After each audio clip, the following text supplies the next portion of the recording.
The Olympic Games were meant to crown humanity's greatest dreams, moments of glory built on sacrifice, discipline, and hope. But beneath the medals and ceremonies lies a darker history rarely shown. In seconds, cheers have turned to screams, celebration to catastrophe, and ambition to tragedy.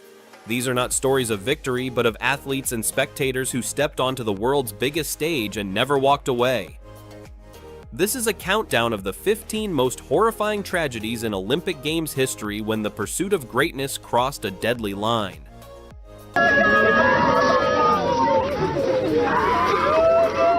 Ross Milne.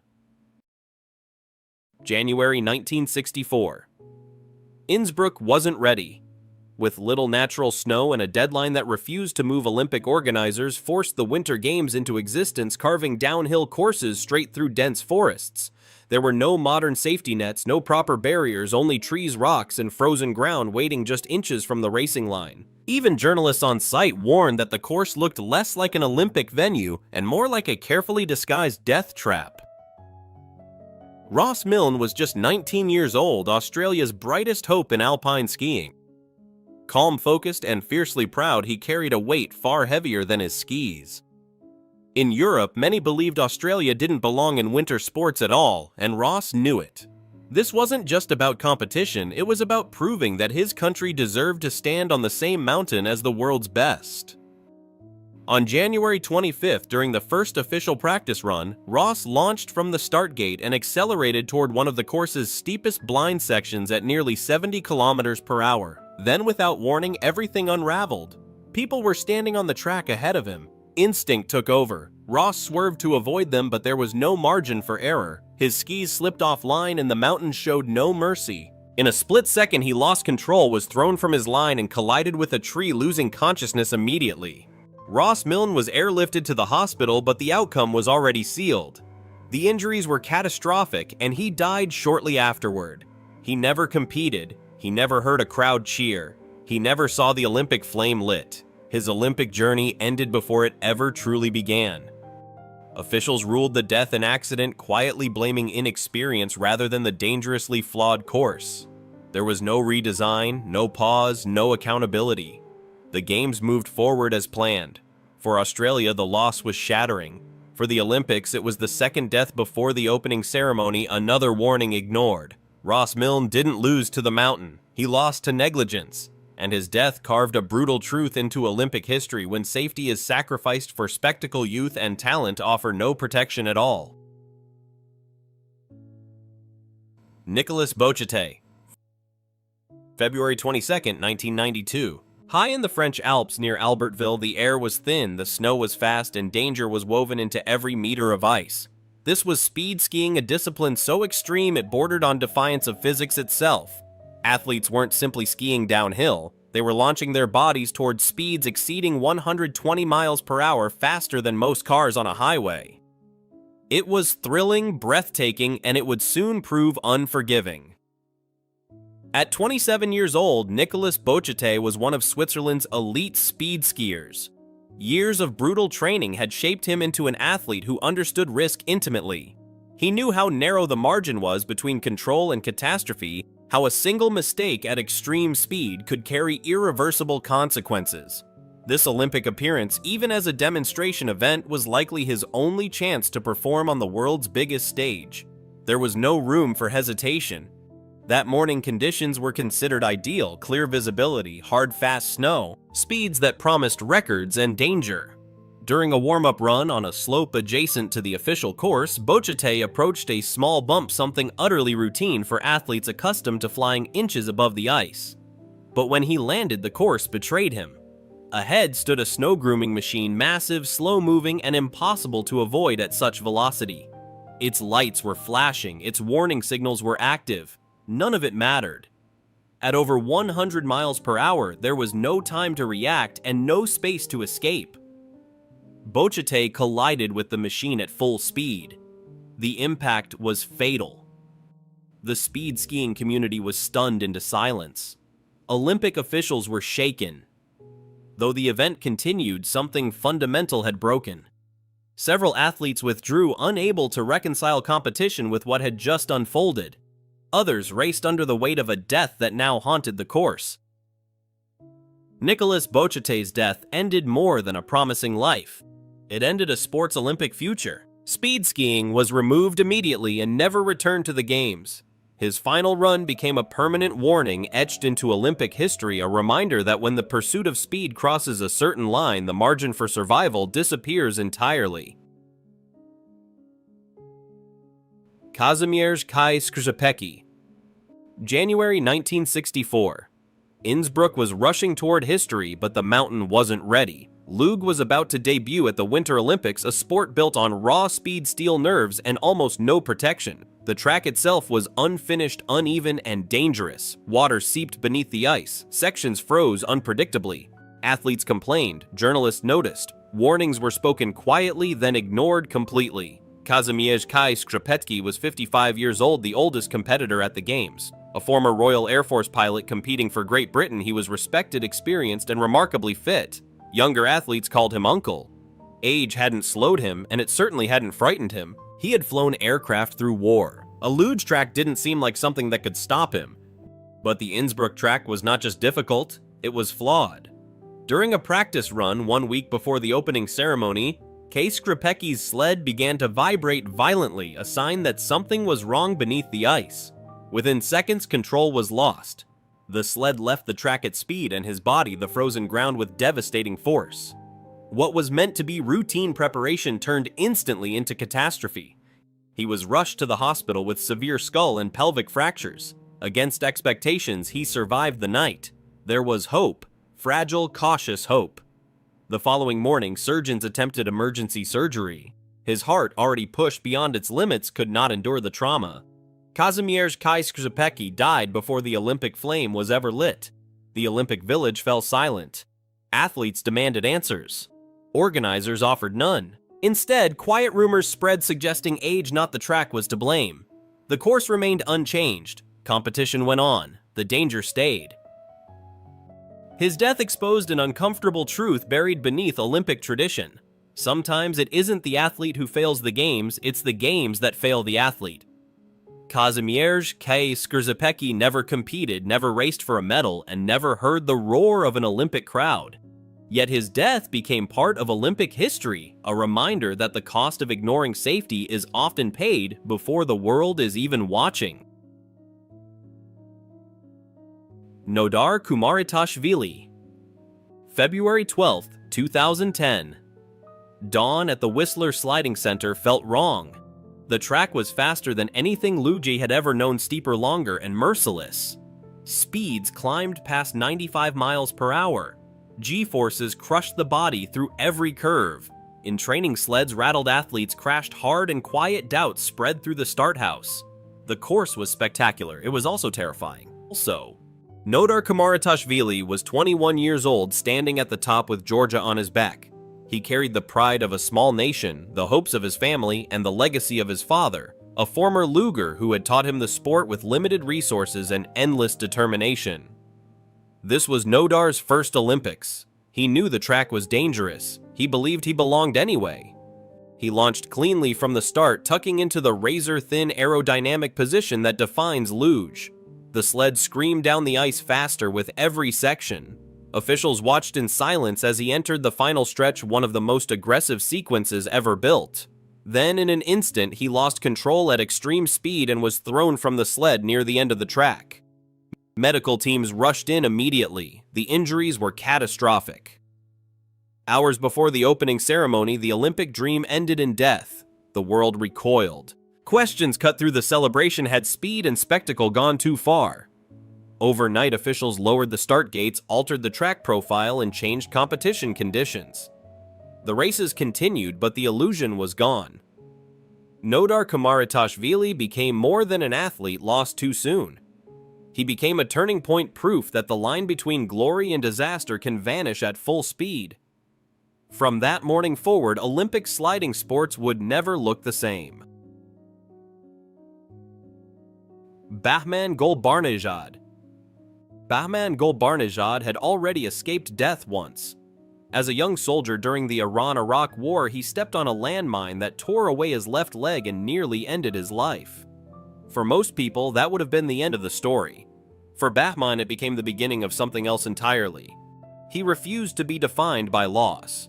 Through years of rehabilitation and relentless discipline, he rebuilt himself through sport, rising first as a Paralympic weightlifting champion, then reinventing himself once more as a road cyclist. In Iran, he became a symbol living proof that resilience could outlast violence, that survival could be transformed into purpose. By 2016, Bahman was Iran's sole representative in Paralympic road cycling at the Rio Games, competing in the C4 category. He carried more than national colors. He carried expectation, pride, and the belief that perseverance alone could overcome any obstacle. It was not his first battle, and he did not expect it to be his last. The Rio course was unforgiving. Mountain roads, steep descents, sharp turns, and high speeds offered little margin for error. During the road race, Bahman lost control on a downhill section. He crashed heavily. He was wearing a helmet. He followed every rule. It was not enough. His condition deteriorated rapidly. As he was rushed toward medical care, his heart stopped. Bahman Golbarnezhad died before reaching the hospital. Instead of celebrating another finish, his young son received the news that he was now an orphan, his mother having died years earlier from cancer. The Paralympic Games lowered their flags to half-mast. The competition paused. The world mourned. Bahman survived war amputation and years of struggle, only to be claimed by the thin, unforgiving line between sport and catastrophe. His death shattered a comforting illusion that courage, compliance, and experience guarantee safety. Sometimes, even the strongest will is no match for speed, gravity, and fate. Alice Hawthorne. July 27, 1996. Centennial Olympic Park was supposed to be the safest place on Earth. Music drifted through downtown Atlanta, lights washed over the crowd, and thousands of visitors gathered to celebrate the Olympics not as spectators but as a shared human moment. No tickets, no barriers, just joy, noise, and the belief that nothing bad could happen here. Alice Hawthorne was 44 years old. She wasn't an athlete. She wasn't chasing medals. She was a mother who had saved for months to bring her 14-year-old daughter to the games, a once-in-a-lifetime trip meant to create memories, not headlines. As they stood near the concert stage late that night, everything felt ordinary, comfortable, safe. But danger was already there. Nearby, a security guard noticed an unattended backpack beside a sound tower. Inside was a pipe bomb. He began clearing people from the area, racing against time that was already running out. At 1:20 a.m., the illusion shattered. The explosion tore through the park, ripping apart the celebration in an instant. Music stopped. Screams took its place. What had been a festival became chaos. Alice was struck in the blast and collapsed as her daughter cried for help amid smoke and confusion. Emergency responders flooded the park within minutes, but the damage was done. Alice Hawthorne became the only person killed directly by the bombing, while more than 100 others were injured by the explosion and the panic that followed. The games continued, but something fundamental was lost. Innocence didn't survive that night. Olympic security would never again be relaxed. Open spaces became controlled zones. Celebration came with checkpoints. Alice didn't come to compete. She didn't take risks. Yet her life became the price that forced the Olympic movement to confront a terrifying truth: even the world's greatest celebration is not immune to violence. And sometimes history's turning points are written not by athletes on the field, but by ordinary people who never made it home. Ignaz Stiefsohn. Ignaz Stiefsohn was not reckless. He was precise, brilliant. One of the early pioneers of gliding, he was among the first to truly understand how invisible thermal currents could lift a powerless aircraft high above the earth. Over the skies of Austria, Stiefsohn built a reputation as a master of air without engines, calm, methodical, and deeply respected within the aviation world. That mastery earned him a place at the 1936 Berlin Olympics. Gliding was set to be featured as a demonstration event, a celebration of human ingenuity and control over nature. Stiefsohn was chosen to lead Austria's team not just as a pilot, but as a symbol of progress, proof that science and skill could tame the sky.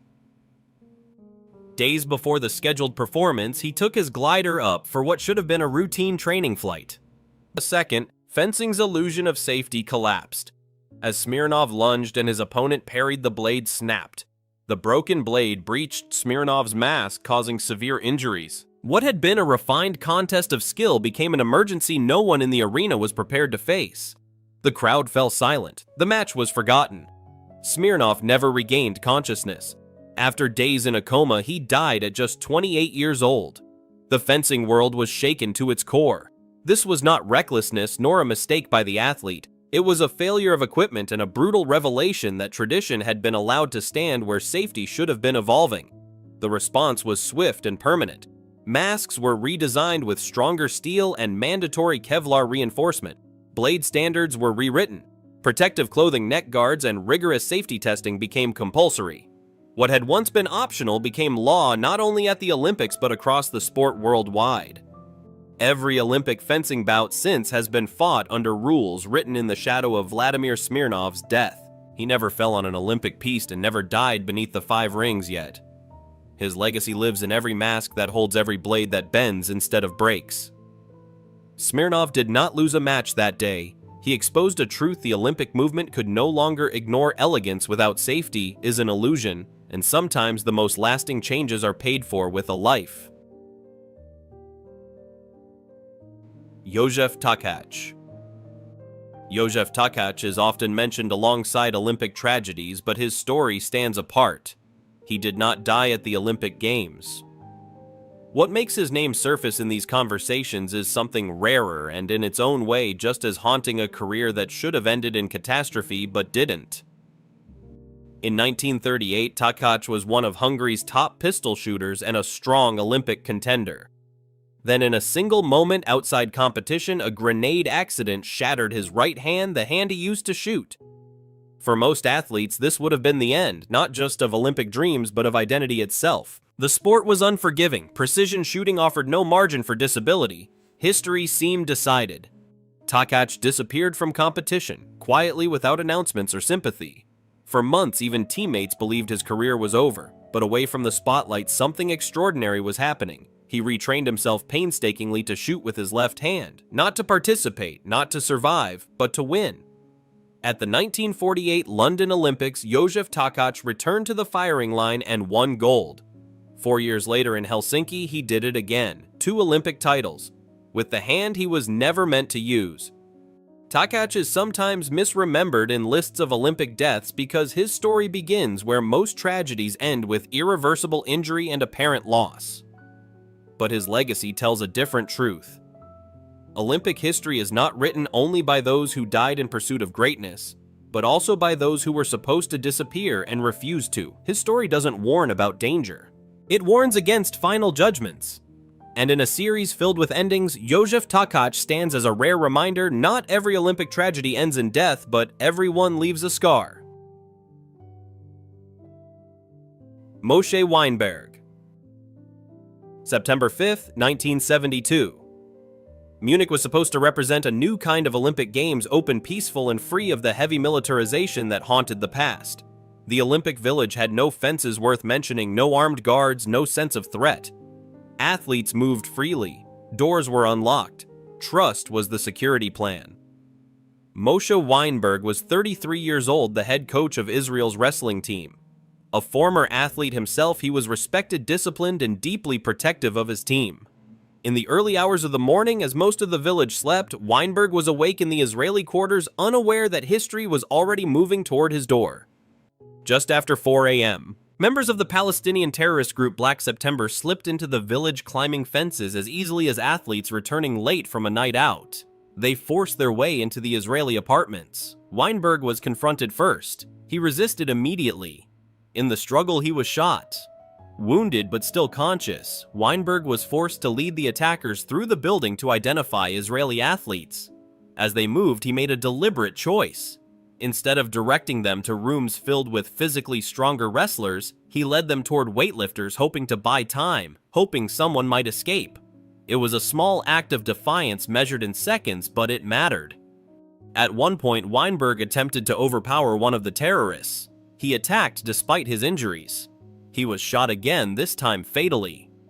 Moshe Weinberg became the first Israeli victim of the Munich massacre. the hostage crisis would stretch for hours. The world would watch stunned as the Olympic Games continued in the background of unfolding terror. By the end of the day, 11 Israeli team members would be dead, but it began with Weinberg with a coach who did not run, did not comply quietly, and did not survive. Moshe Weinberg did not win a medal in Munich. He never stepped onto a mat under the Olympic spotlight. Yet his final actions defined one of the darkest chapters in Olympic history.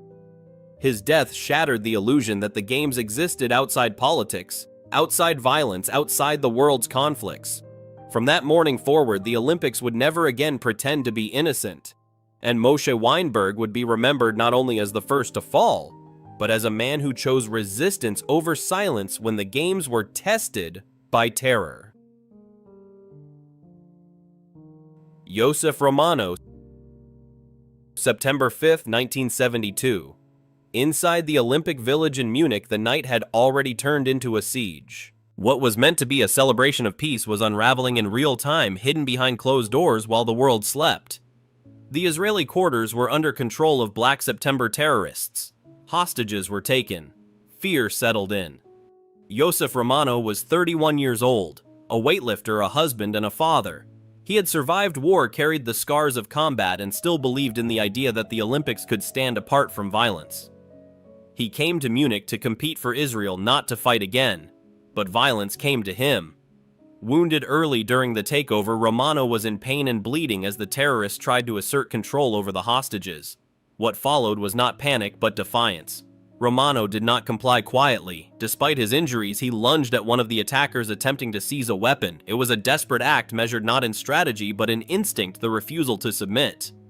The attempt failed. Romano was shot and killed inside the apartment. His death was not broadcast. It was not seen by the cameras outside. But inside those walls, it changed everything.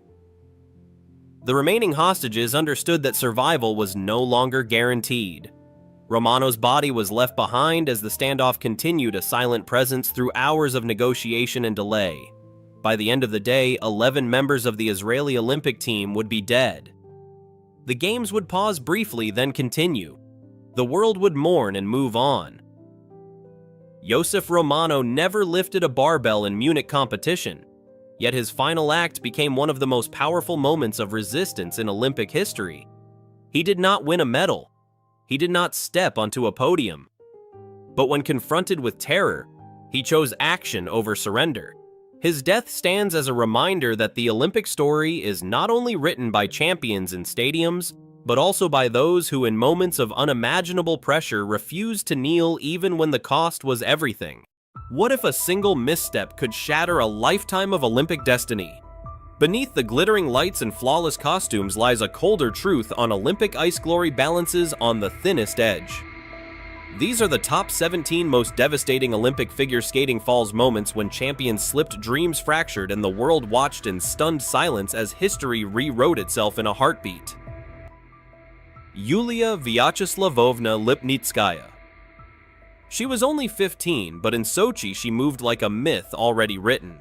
Julia Lipnitskaya became the fragile symbol of a nation's pride, her haunting performance in the team event draped in a red coat turning her into the youngest Olympic gold medalist in Russian history. The world watched a teenager skate with eerie composure, flexible as smoke, precise as a blade.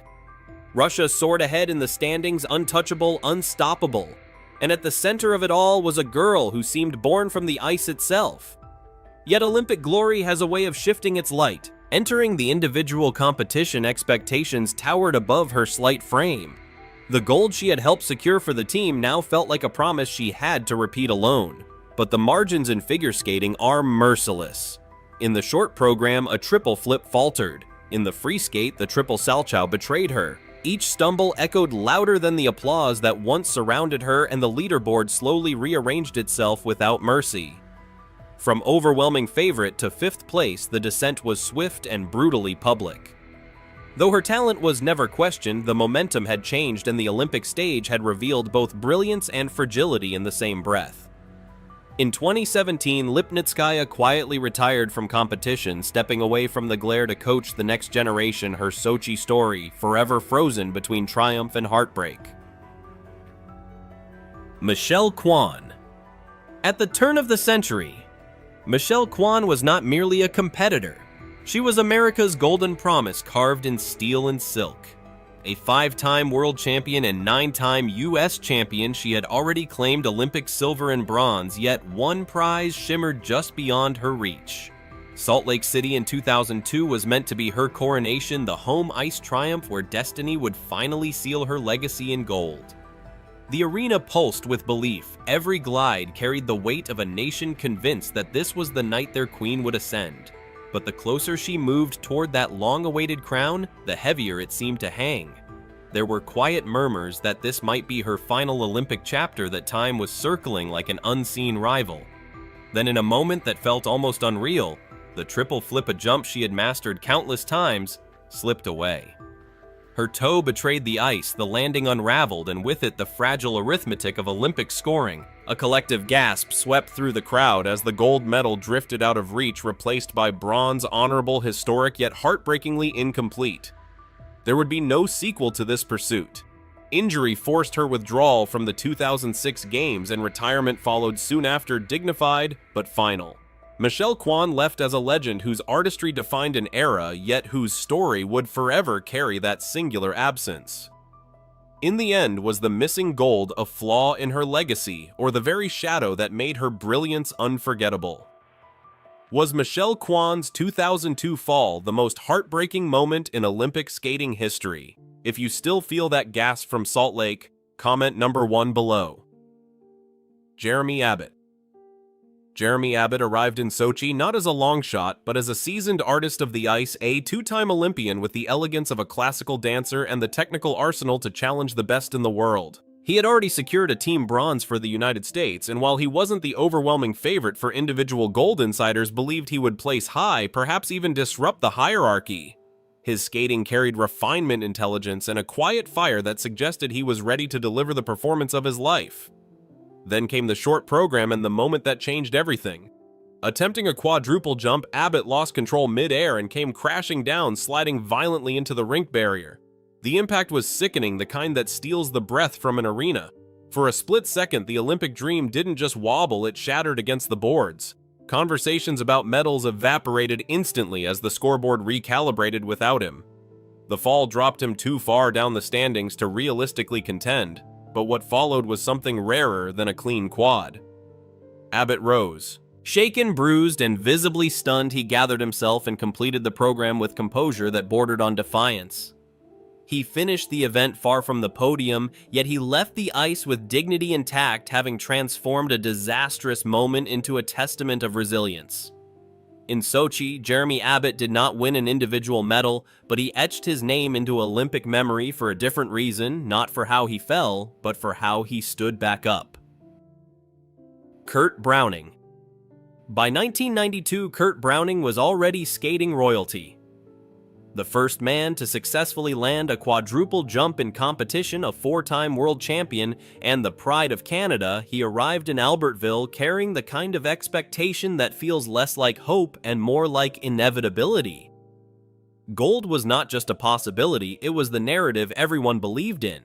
His programs were usually packed with daring triples and quads delivered with confidence and flair that made the impossible look routine. But months before the Games, a severe back injury cast a long shadow over that dream. When Browning stepped onto Olympic ice, he was no longer the explosive risk-taker audiences were used to seeing. In the free skate, he visibly held back, scaling down the technical difficulty. A planned triple loop unraveled into a single. Then came the triple axel, the jump that demanded full commitment. He fell. The mistake was costly, not just in points, but in momentum. The podium began to drift out of reach with every compromised element. He ultimately finished 6th in achievement by most standards, yet far from the gold many had predicted. The Olympics would continue to elude him. Another costly fall during warm-up in 1994 deepened the narrative of unfinished business. Browning later stepped away from Olympic competition, leaving behind a legacy of innovation and brilliance, but also the haunting image of what might have been had his body held together at the one moment it mattered most. Did Kurt Browning's Olympic fall shock you too? If his 1992 moment still hits hard, make sure to like this video and subscribe for more unforgettable Olympic stories. Jang Dan and Jang Hao. They were hailed as the most technically daring pair in the world, synchronized, explosive, fearless. Jang Dan and Jang Hao entered Torino with a mission that bordered on historic ambition to land a throw quadruple salchow never before completed in Olympic competition. Their chemistry on the ice was surgical, their lifts seamless, their speed electric. Many believed they were poised not just to win, but to redefine what pairs skating could be. Then came the throw that froze the arena. Jang Hao launched Jang Dan nearly 10 feet into the air, a breathtaking arc of possibility, but the landing went catastrophically wrong. She crashed down into a painful split, the impact echoing across the rink. It looked devastating, the kind of fall that ends seasons, perhaps even careers. Officials, coaches, and spectators braced for withdrawal as the pair left the ice amid stunned silence. And yet after tense minutes that felt like hours, they returned. Against expectation and visible pain, Jang Dan resumed the program. Every movement carried strain but also defiance. They completed the routine and ultimately claimed the silver medal, not the gold they had envisioned, but a result that felt almost secondary to the courage displayed. The failed quad prevented them from making history in the way they intended, yet their return to the ice became its own unforgettable chapter of Olympic resolve. Mandy Wetzel and Ingo Steuer. In Lillehammer, Mandy Wetzel and Ingo Steuer arrived with momentum and ambition burning beneath their blades. Only 2 years after the previous Winter Games and skating in an Olympics already thick with controversy and tension, the German pair were seen as serious contenders. Their partnership had been forged through risk-heavy elements and punishing throws routines so daring that commentators often noted how many times Wetzel had accidentally collided with her partner during training. They were fearless, aggressive, and determined to climb. Then came the moment no one expected. As the commentary casually referenced their history of hard impacts, reality struck with cruel timing. During their routine, Mandy lost control and crashed chin first onto the ice. The sound was sickening. She lay there for a heartbeat too long, the arena suspended in dread. When she struggled to breathe, Ingo immediately rushed to her side, lifting her and carrying her off the rink in a scene that felt more emergency than competition. Backstage, doctors confirmed she had suffered a deep cut to her chin that required stitches. Nothing was broken, they said, but she would not skate again that night. The pair withdrew from the competition, their Olympic run ending not in applause but in sterile medical light. Lillehammer became a reminder that in pairs, skating trust is absolute, risk is constant, and sometimes the line between brilliance and disaster is razor thin. Asada Mao. Long before Sochi, Mao Asada had already rewritten the limits of women's figure skating. She was the only junior skater ever to land a triple axel in competition, and later the first senior woman to land 3 in a single event. The triple axel was not just a jump in her arsenal, it was her signature, her declaration of technical fearlessness. Heading into the 2014 Winter Olympics, expectations towered. Japan looked to her as a proven champion capable of seizing Olympic glory. But in Sochi, the very element that defined her brilliance became her undoing. In the short program, Asada faltered the triple axel, betraying her at the worst possible moment. The stumble sent her shockingly down the standings, far from medal contention. The fall echoed louder than the difficulty of the jump itself, and critics later argued that the judging focused heavily on the mistakes rather than the extraordinary risk she had taken. Meanwhile, in the men's event, bold technical ambition was celebrated when others succeeded. In the free skate, Asada delivered a powerful, emotionally charged performance, landing the triple axel cleanly and reminding the world of her mastery. It was a redemption of spirit, though not enough to reclaim a place on the podium. Sochi became a study in contrast of courage and consequence of risk and reward. Mao Asada left those games without a medal, but with her reputation as one of the most daring and technically gifted skaters of her generation firmly intact. Leticia Hubert. She was only 17, skating on home soil wrapped in the electric energy of Albertville. Leticia Hubert entered the 1992 Winter Olympics with the kind of support most athletes only dream about, an arena filled with French voices willing her toward history. In the short program, she delivered a performance that stunned observers. Clean combinations, strong marks, artistic confidence beyond her years. She placed 5th, suddenly within reach of the podium, and whispers of a miracle medal began to circulate through the stands. But Olympic ice has a way of magnifying pressure. Heading into the long program, Hubert knew she would need to take risks to climb higher. The crowd expected boldness. The moment demanded perfection. Instead, the night unraveled. She fell once, then, again and again. 4 falls in total, along with visible errors across her elements, turned promise into heartbreak. Each stumble felt heavier than the last, the scoreboard shifting with brutal indifference as her medal hopes dissolved in real time. By the end of the program, she had dropped to 15th in the segment and 12th overall. The same arena that had roared with belief now sat in stunned quiet. What had begun as a breakthrough moment became a harsh lesson in Olympic volatility. For Leticia Hubert, Albertville was not the fairy tale ending her nation imagined, but a reminder that on the grandest stage, momentum can change in a single unforgiving edge. Tai Babilonia and Randy Gardner. They were America's golden pair before they even touched Olympic ice in Lake Placid. Tai Babilonia and Randy Gardner carried the aura of champions, charismatic, powerful, and widely expected to contend for gold. 4 years earlier, heartbreak had followed them, and 1980 was meant to be redemption. The chemistry was undeniable, the lifts polished the belief almost tangible. The United States watched with anticipation, ready for a triumphant return to the top of pairs skating. But the unraveling began before the competition officially started. Gardner had arrived already nursing pulled leg muscles, an injury that worsened during rehearsal. During the final warm-up, what should have been routine became alarming. He began to fall not from mistimed jumps, but because his legs simply gave out beneath him. Pain-killing injections meant to stabilize him instead left parts of his leg numb. Observers quickly realized this was not a normal mistake. His body could no longer support the elements required. Unable to bear weight or safely execute lifts, the pair withdrew before their Olympic program even began.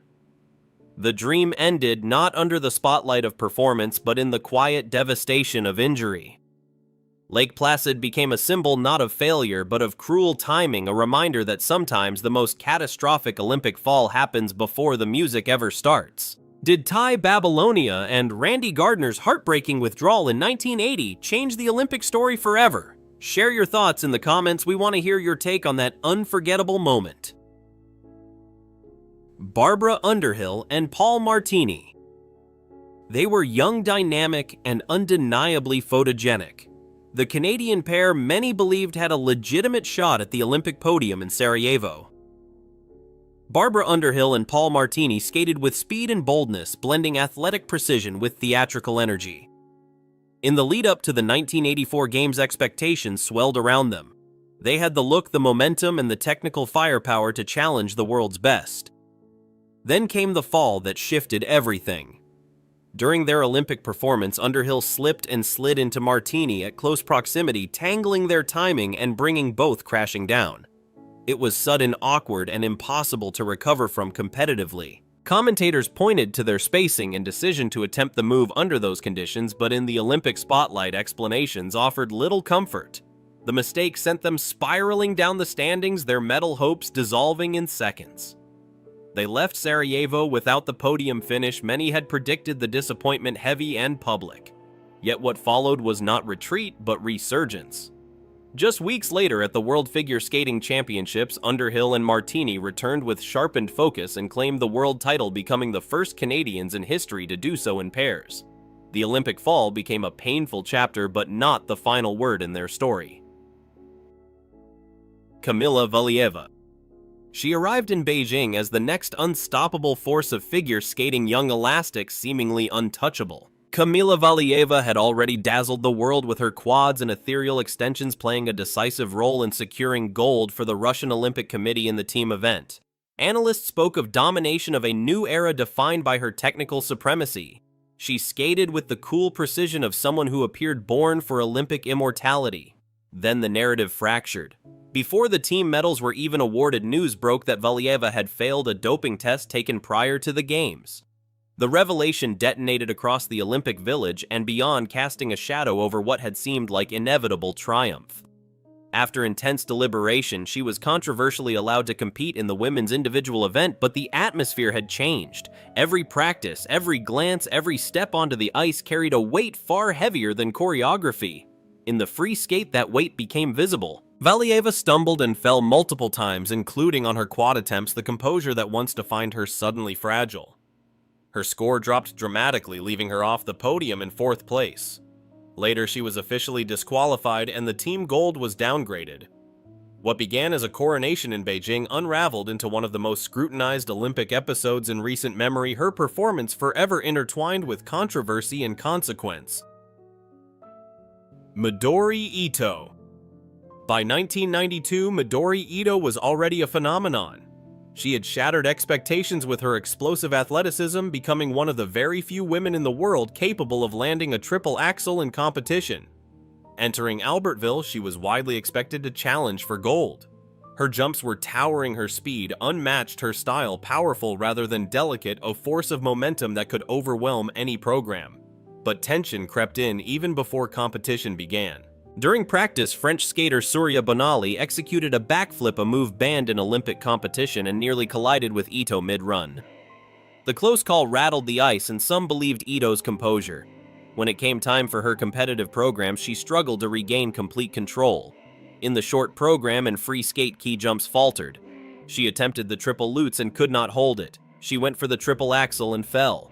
The risk that defined her greatness also magnified her mistakes. Yet Ito did not retreat from the challenge. Later in the free skate, she attempted the triple axel again, and this time she landed it cleanly, becoming the first woman to successfully land the jump at the Olympic Games. It was a historic achievement, but not enough to secure gold. She ultimately earned the silver medal, leaving Albertville with both a groundbreaking milestone and the lingering sense of how narrowly Olympic perfection can slip away. Shisan.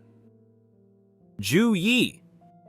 Born Beverly Zhu in California, she once represented the promise of American figure skating. But in a decision that stirred emotion on 2 continents, she chose to compete for China, embracing her parents' homeland, changing her name to Zhu Yi and stepping into a narrative far larger than sport. When she was selected for the 2022 Beijing Winter Olympics, team expectations were immense, and so was scrutiny. Competing on home ice for China meant not just skating for medals, but carrying national pride under an unforgiving spotlight. In the team event, the pressure became painfully visible. During the short program and free skate, Zhu struggled. She fell multiple times, including a jarring crash into the boards that sent a hush through the arena. Each mistake compounded the weight she already carried. China, initially positioned for a podium finish, slipped from 3rd to 5th in the standings. What was meant to be a triumphant homecoming turned into a public unraveling broadcast to millions. The aftermath unfolded just as dramatically online. On Chinese social media platforms, criticism surged, targeting her performances and even her fluency in Mandarin. The conversation expanded beyond skating, touching on identity, loyalty, and expectation. Beijing 2022 became not just an Olympic debut, but a defining chapter in Zhu Yi's career, one where athletic missteps collided with national sentiment in the brightest and harshest spotlight of all. Tonya Harding. Before scandal would one day eclipse her name, Tonya Harding was pure athletic fire on American ice. In 1991, she became U.S. national champion and one of the only women in the world capable of landing the triple axel in competition, a jump so difficult it separated contenders from legends. Heading into Albertville in 1992, she was widely considered a legitimate threat for Olympic gold. Her power, speed, and fearless approach made her unlike the refined balletic image many associated with the sport. She was raw talent, undeniable, and unapologetic. But behind the scenes, turbulence brewed. Reports suggested she arrived only days before competition, still battling jet lag. Training sessions were described as inconsistent. Then came a shoulder injury during practice, further destabilizing her preparation. By the time she stepped onto Olympic ice, the confidence that once fueled her seemed fractured. In the short program, she fell. In the free skate, she fell again. The triple axel that had elevated her reputation became a high-risk gamble under immense pressure, and deductions mounted quickly. Instead of standing atop the podium, Harding finished 4th, painfully close, yet unmistakably short of the medal she had envisioned. while her rival Nancy Kerrigan's secured bronze Harding left Albertville with opportunity slipping through her fingers. The 1992 Games marked a turning point, a moment when promise and pressure collided publicly, setting the stage for a narrative that would grow far more complicated in the years to come. Barbara Fusar-Poli and Maurizio Margaglio. 4 years earlier, they had taken Olympic bronze amid controversy and then stepped away from competition. But when the 2006 Winter Games were awarded to their home country, Barbara Fusar-Poli and Maurizio Margaglio laced up their skates once more. Torino was not just another event, it was destiny calling them back. The crowd roared with every glide, every synchronized step. In the compulsory dance, they delivered flawlessly, finishing first and igniting hope that a fairy tale comeback was unfolding on Italian ice. Then came the original dance, and with it a moment that would freeze in Olympic memory. Near the end of the routine, Margaglio lost his footing. The slip was sudden and unforgiving, sending both skaters crashing down. Gasps echoed through the arena as their medal momentum evaporated. They dropped to 10th in that segment, the standings reshuffled in seconds. And then came the image that would define the night, Fusar-Poli's piercing glare at her partner, a look of shock, fury, and disbelief captured forever by the cameras. They rallied in the final segment, skating with urgency and control, but the damage had been done. The podium slipped away, and they ultimately finished 6th overall. Torino, which had begun as a triumphant homecoming, became a study in how quickly Olympic glory can fracture. The fall was brief, but the image and the tension it revealed endured long after the music stopped. Irina Slutskaya. By the time Torino arrived, Irina Slutskaya was already a towering figure in women's skating, a 7-time European champion and one of Russia's most decorated athletes. Her power, athleticism, and commanding presence made her the clear favorite for Olympic gold in 2006. She had overcome enormous personal trials in the years leading up to the Games, stepping away from Worlds in 2003 to care for her mother during multiple kidney transplants, all while battling her own health diagnosis of vasculitis. Even the fatigue caused by medication could not erase her dominance. When she captured another European title just weeks before the Olympics, the narrative seemed perfectly aligned for triumph. In the short program in Torino, she held steady, finishing second and keeping the gold within reach. Every edge, every extension radiated determination. But the free skate, the final battlefield, proved unforgiving. During a triple loop attempt, she fell. It was a single mistake, yet at the Olympic level, a single flaw can tilt destiny. The fall cost crucial points and the standings shifted. The gold slipped away, then the silver, leaving Slutskaya with bronze. For an athlete who had carried both national expectation and personal resilience on her shoulders, the result felt like a quiet heartbreak. Soon after the Games, she stepped away from competitive skating. Torino became not the crowning achievement many predicted, but the closing chapter of a remarkable career defined by strength, endurance, and a single moment when perfection gave way to gravity. Thank you for staying until the very end of Irina Slutskaya's story and watching with us. If you're still here, drop a 2 in the comments so we know you made it all the way through. Brady Tennell. Fresh off winning the U.S. Figure Skating Championships, Brady Tennell arrived in Pyeongchang with quiet confidence and a reputation for consistency. She had already contributed strongly to Team USA's bronze medal in the team event, topping the women's category and proving she could handle Olympic pressure. Known for her clean technique and disciplined approach, Tennell carried the image of a skater who rarely faltered. For years, she reportedly had no memory of falling in competition. But the Olympic individual short program introduced a different reality.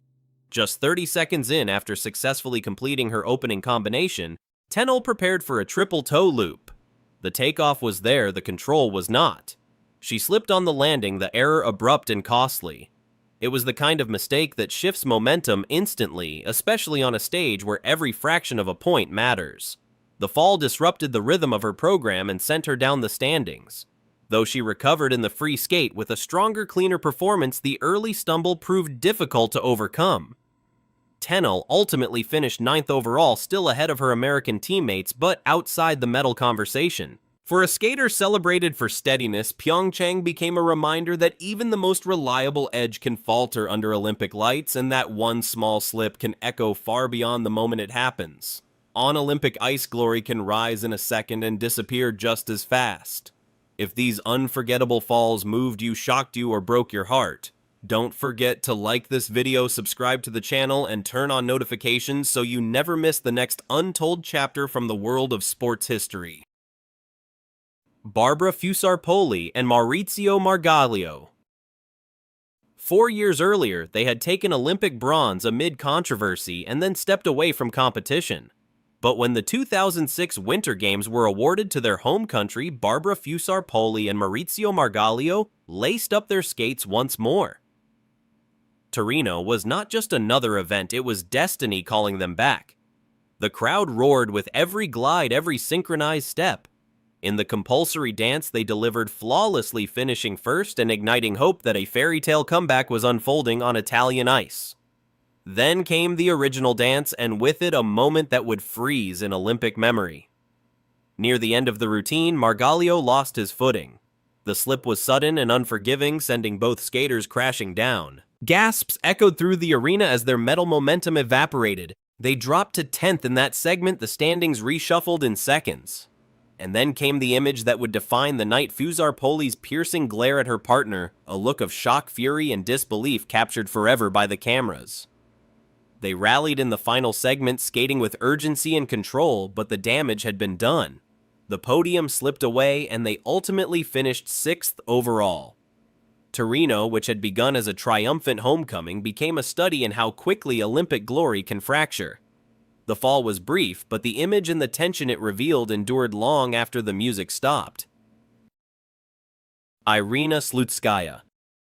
By the time Torino arrived, Irina Slutskaya was already a towering figure in women's skating, a 7-time European champion and one of Russia's most decorated athletes.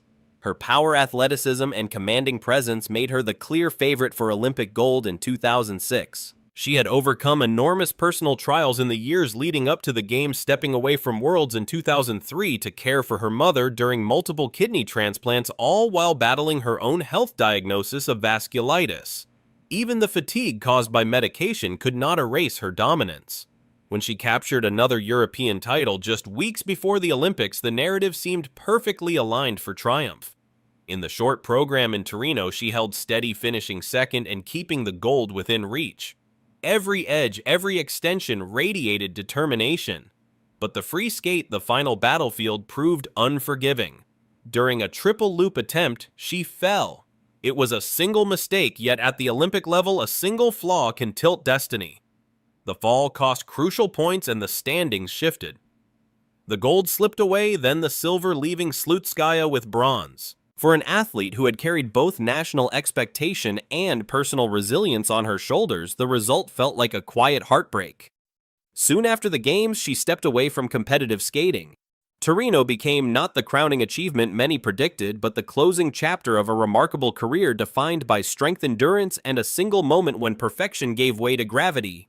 Thank you for staying until the very end of Irina Slutskaya's story and watching with us. If you're still here, drop a 2 in the comments so we know you made it all the way through. Brady Tennell.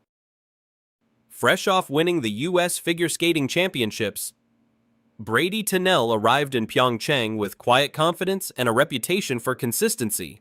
She had already contributed strongly to Team USA's bronze medal in the team event, topping the women's category and proving she could handle Olympic pressure. Known for her clean technique and disciplined approach, Tennell carried the image of a skater who rarely faltered. For years, she reportedly had no memory of falling in competition. But the Olympic individual short program introduced a different reality. Just 30 seconds in, after successfully completing her opening combination, Tennell prepared for a triple toe loop. The takeoff was there, the control was not. She slipped on the landing, the error abrupt and costly. It was the kind of mistake that shifts momentum instantly, especially on a stage where every fraction of a point matters. The fall disrupted the rhythm of her program and sent her down the standings.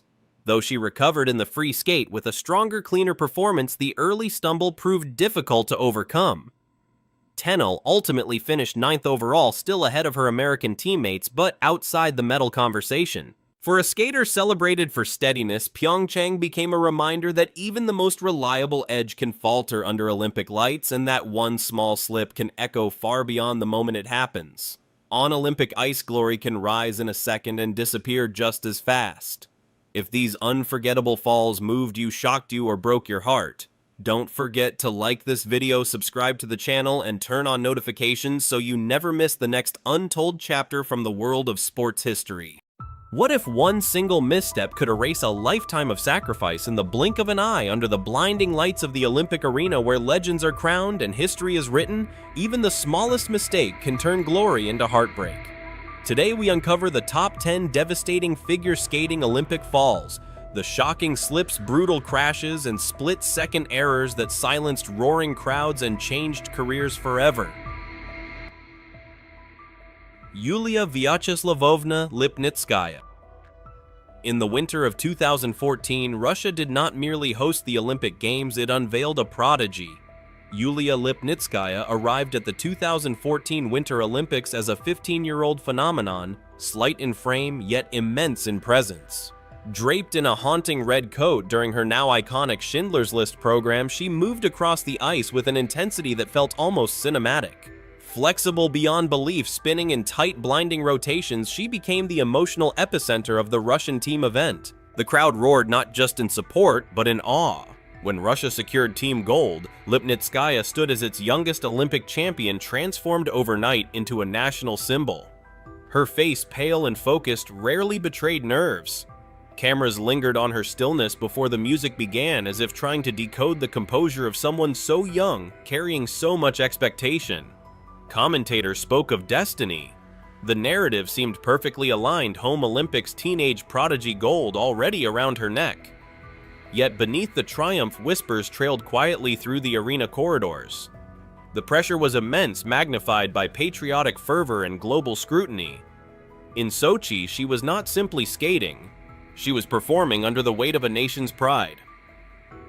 When the individual competition began, Lipnitskaya entered as a favorite once more. The assumption was that team glory would translate seamlessly into personal triumph. Her short program kept her within reach, but it was the free skate that would determine everything.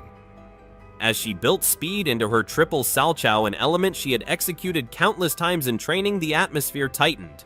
She launched into the air rotation, sharp posture, compact. But the landing slipped from control. She felt the impact echoing louder because of the expectations surrounding her. The mistake proved costly in the unforgiving calculus of Olympic scoring. A second fall followed, and with it, the quiet realization that gold was slipping away. From projected champion, she dropped to 5th place. The arena that once thundered with certainty now hummed with disbelief.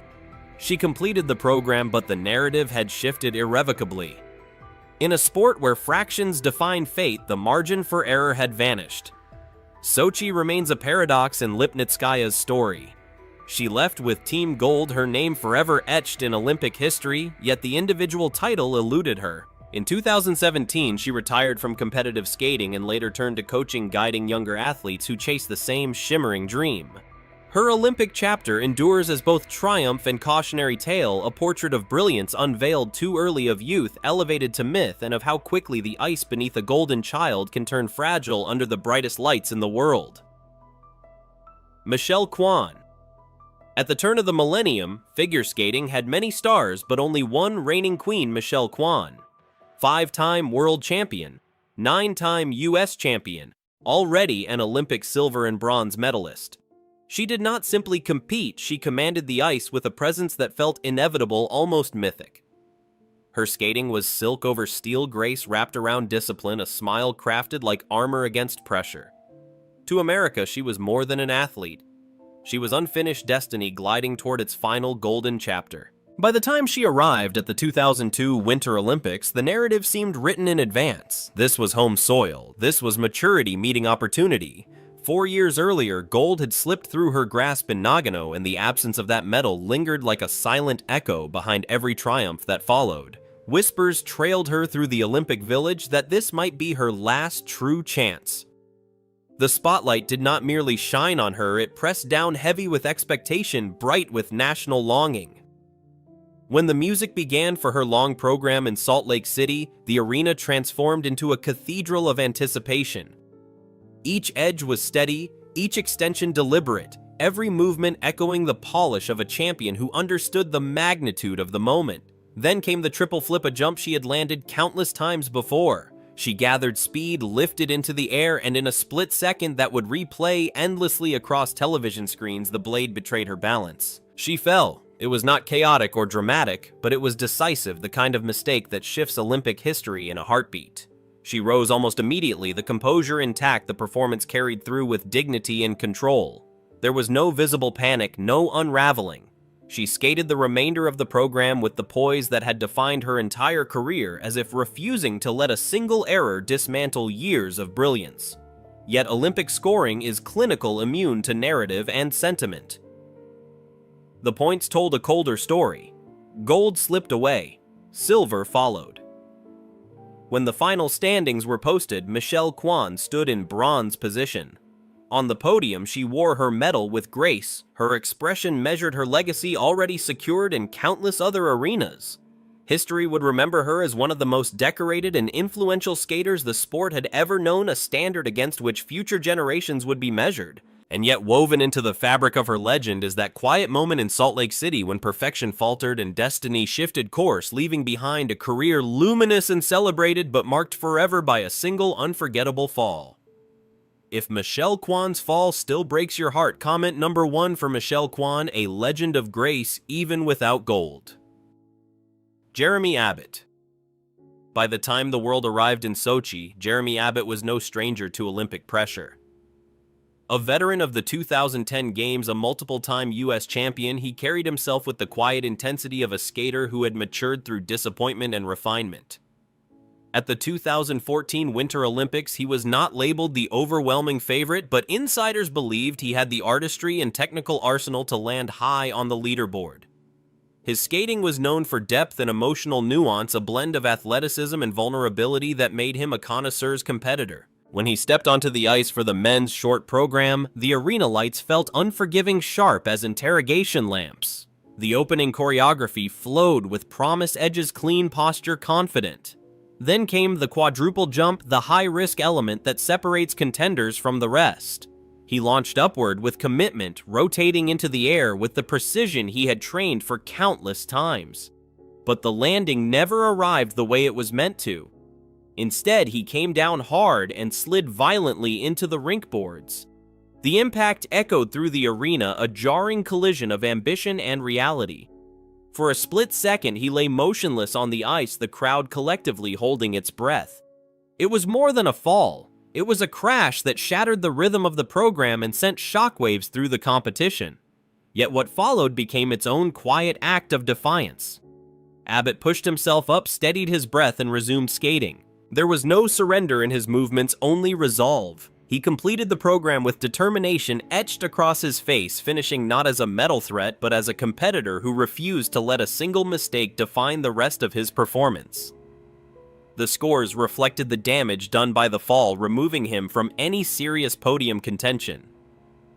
He left Sochi without an individual medal, though he had contributed to the U.S. team bronze earlier in the Games.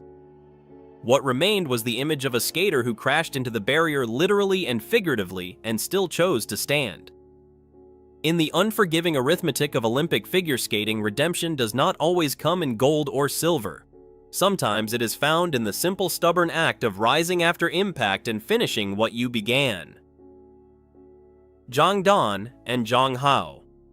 In 2006, under the vaulted lights of the Palavela Arena, China presented a pair whose ambition felt larger than the rink itself, Jang Dan and Jang Hao. They arrived at the 2006 Winter Olympics not merely to compete, but to attempt something no pair had ever successfully landed on Olympic ice, a throw quadruple salchow. Their skating was powerful, synchronized, almost mechanical in its precision, yet charged with the daring of pioneers who believed history was within reach. Through the early elements of their free skate, they moved with controlled intensity, every lift crisp, every step deliberate. Commentators spoke of their technical superiority, of how they had redefined what pair skating could demand from the human body. Then came the moment that would define the night. Jang Hao launched Jang Dan into the air with explosive force, sending her soaring nearly 10 feet above the ice. For a heartbeat, she seemed suspended beyond gravity itself, rotating in a blur of velocity and risk. The descent, however, did not align with the dream. She came down awkwardly, the impact driving her into a painful split that rippled through the arena with audible shock. The fall was brutal, the kind that silences even seasoned crowds. Jang Dan remained on the ice, her face tight with pain. The routine abruptly halted. Officials and coaches hovered nearby, and for several tense minutes it appeared their Olympic quest had ended in that single devastating attempt. It was the kind of risk that can elevate legends or fracture them in full public view. Then, in a twist that felt almost cinematic, the pair returned. Against expectation, Jang Dan chose to continue. The music resumed, and they completed the remainder of the program with a fierceness that transformed pain into performance. Each element that followed carried the weight of resilience, as though they were skating not just for medals but for redemption. The audience, once stunned, rose in awe at the sheer will unfolding before them. When the scores were posted, they stood with silver medals just shy of the gold they had chased with unprecedented ambition. The fall had cost them the historic breakthrough they sought. Yet it also carved their names into Olympic memory in a different way. They did not rewrite the record books that night, but they redefined courage on the ice, proving that sometimes the most unforgettable legacy is not the jump that lands perfectly, but the one that nearly breaks you and the choice to rise anyway. If the fearless comeback of Jang Dan and Jang Hao after that devastating fall moved you, hit like and subscribe so you don't miss our next powerful stories. Kurt Browning. Before the Olympic lights ever found him, Kurt Browning had already altered the geometry of men's figure skating. He was the first to land a ratified quadruple jump in competition, a pioneer who turned impossibility into headline. By the time he arrived at the 1992 Winter Olympics, he was not simply a contender, he was a symbol of technical revolution. Canada looked at him and saw gold already shimmering in the distance. But destiny rarely travels a straight line. Months before Albertville, Browning suffered a serious back injury, one that quietly reshaped his preparation.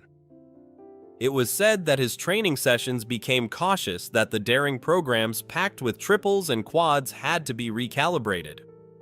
On Olympic ice, the bold architect of the quadruple was forced to scale back, replacing his usual arsenal with safer, simpler elements. For a skater built on risk and innovation, restraint felt almost unnatural. During his free program, the tension was visible beneath the choreography. He attempted a triple axel, the jump that often separates dream from reality. The takeoff lacked its usual snap, and the landing betrayed him. He fell, the mistake echoing louder because of the expectations surrounding him. Other planned triples unraveled into doubles, a triple loop dissolved into a single. The performance, once imagined as a triumphant coronation, became a struggle against physical limitation and mounting pressure. He ultimately placed sixth, a respectable finish under the circumstances, yet far from the gold so many had predicted. The Olympic stage, which seemed destined to confirm his legacy, instead exposed its fragility. Browning would return in 1994 only to endure another costly fall during warm-up that haunted his campaign once again. The Games proved stubborn, resisting the narrative of redemption that often defines sporting myth. And yet Browning's story was never solely about Olympic medals. He remained one of the sport's most influential innovators, his quadruple jump a permanent mark on skating history. The Olympics may have denied him the golden ending, but they also revealed something quieter and perhaps more enduring. Even pioneers, even revolutionaries, must confront the limits of the body as fiercely as they challenge the limits of the sport.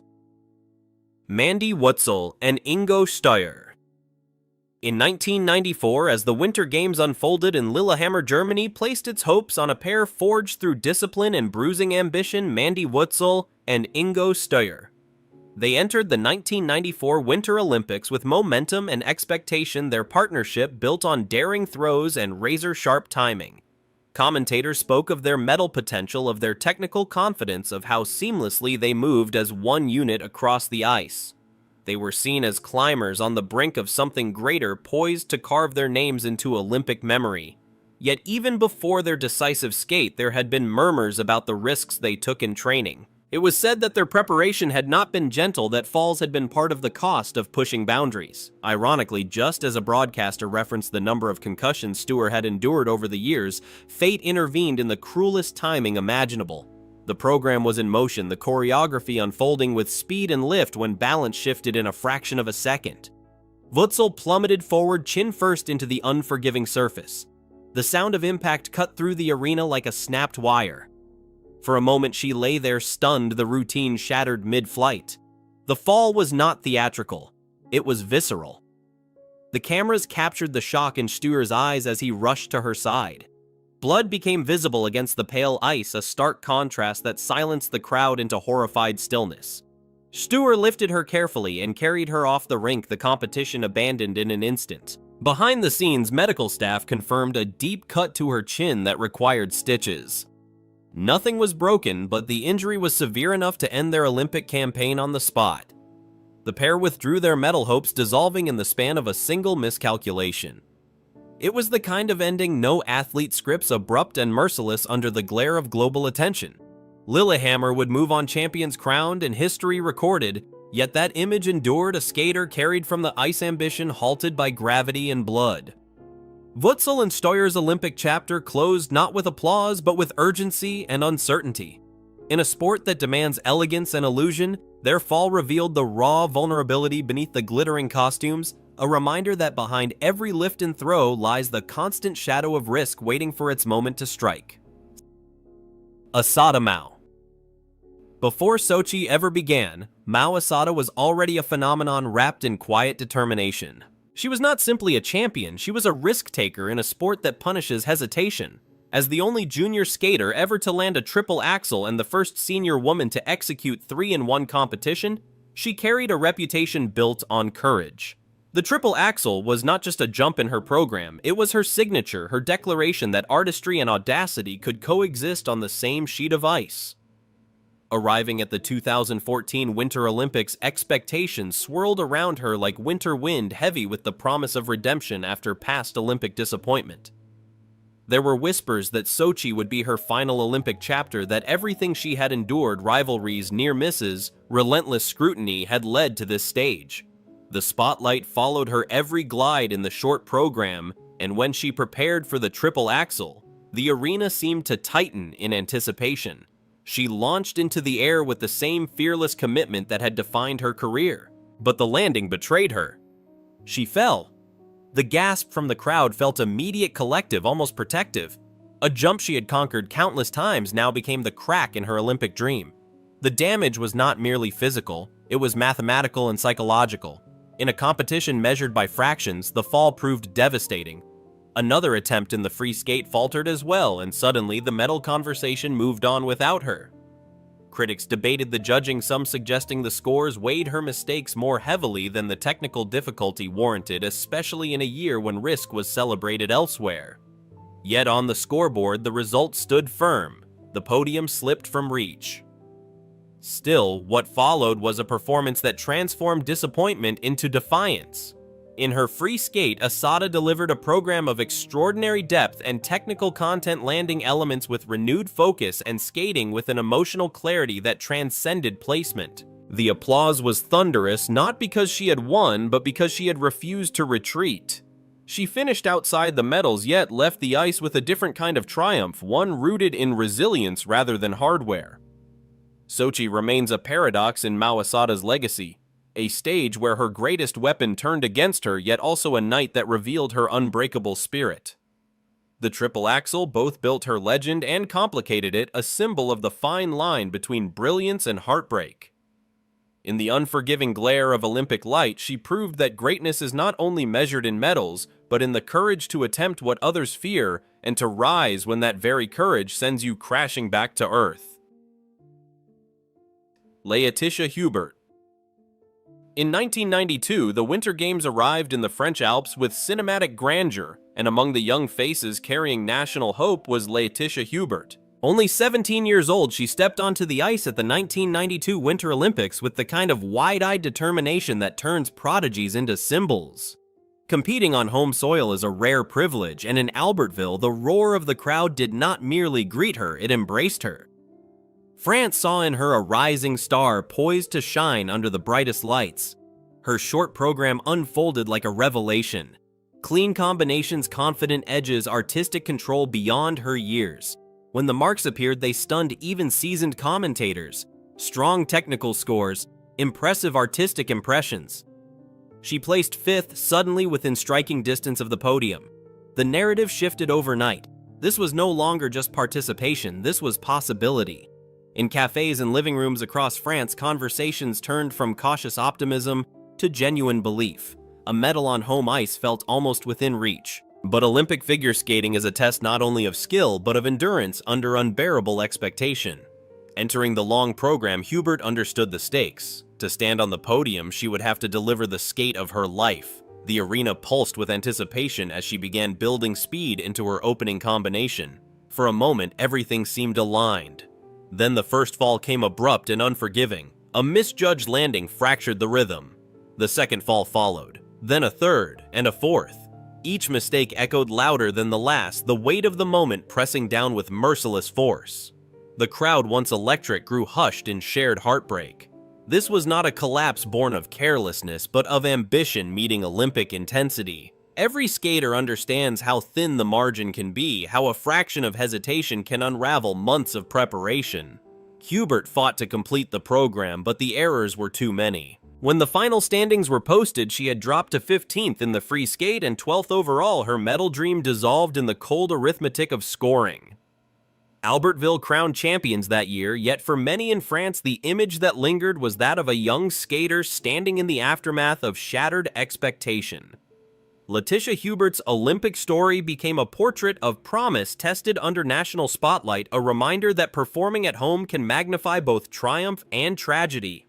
In the glow of the Alps beneath flags and applause, she experienced the fragile line between glory and gravity, where a single night can redefine the arc of a career. Tai Babilonia and Randy Gardner. In the golden glow of American figure skating's late 1970s renaissance, Tai Babilonia and Randy Gardner stood as its most glamorous ambassadors. They were elegance and power intertwined, a pair whose chemistry felt effortless and whose lifts seemed to defy gravity itself. By the time the 1980 Winter Olympics arrived on home soil, they were not merely contenders, they were favorites. The crowd expected artistry, the nation expected gold. Their names were spoken with the certainty reserved for champions already written into history. Yet beneath the polished exterior, there were whispers long before competition day. It was said that Gardner had been battling a leg injury, a pulled muscle that refused to fully heal. In elite sport, pain is often treated as background noise, something to be managed rather than obeyed. As Lake Placid filled with anticipation, those closest to the pair knew the margin for error had narrowed. Warm-ups are typically routine, a final rehearsal before the spotlight sharpens. That morning, however, routine dissolved into something far more ominous. During practice, as they prepared for lifts that demanded absolute stability, Gardner's leg betrayed him. He faltered, he fell. At first glance, it looked like a typical misstep, but observers quickly sensed something was wrong. His leg appeared numb, unable to support his weight. Reports later revealed he had received pain-killing injections in an attempt to compete, a desperate measure that dulled sensation but also stripped away control. The ice, indifferent and unforgiving, exposed the truth in seconds. He collapsed again during the final warm-up, the strength simply not there.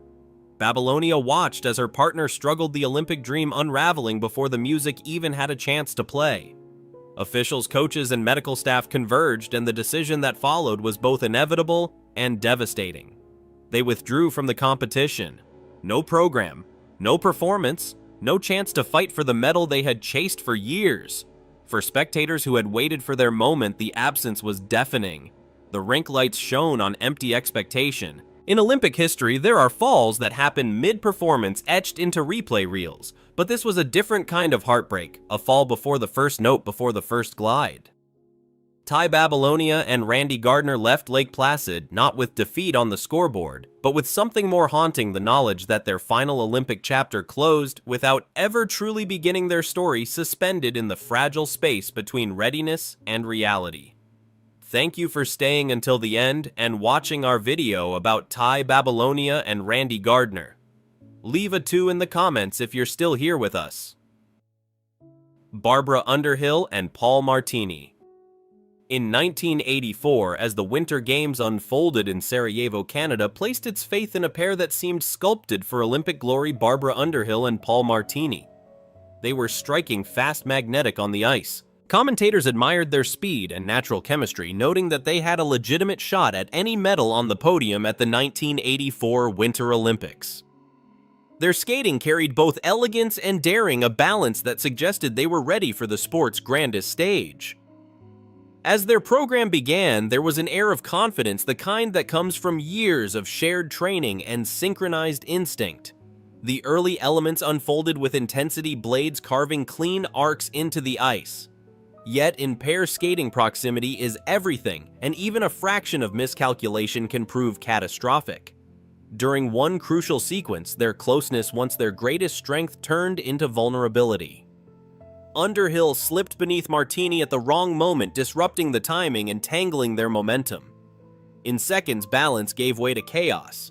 They fell together, the impact abrupt and jarring. It was not a subtle stumble, but a visible unraveling, the kind that drains the energy from an arena in an instant. Observers later suggested that the risk of attempting the move so tightly aligned may have contributed to the error. On Olympic ice, ambition and precision must coexist perfectly. When they drift apart, gravity takes over. The mistake cost them dearly, pushing them far from medal contention and leaving them to complete the program under the shadow of what had just occurred. They left Sarajevo at what felt like the lowest point of their partnership. For athletes who had carried national expectation, the disappointment was sharp and public. Yet what followed in the weeks after the Games transformed the narrative. Rather than retreat, Underhill and Martini returned to competition with renewed resolve. At the 1984 World Championships, they delivered performances that were focused, fearless, and refined by the lessons of Olympic heartbreak. There they achieved what no Canadian pair had accomplished before capturing the world title and rewriting the ending that Sarajevo had denied them. Their Olympic fall remains etched into memory not simply as a mistake, but as a turning point. In the unforgiving theater of the Winter Games, they experienced how quickly promise can collapse. Yet their story did not end on the ice in Sarajevo.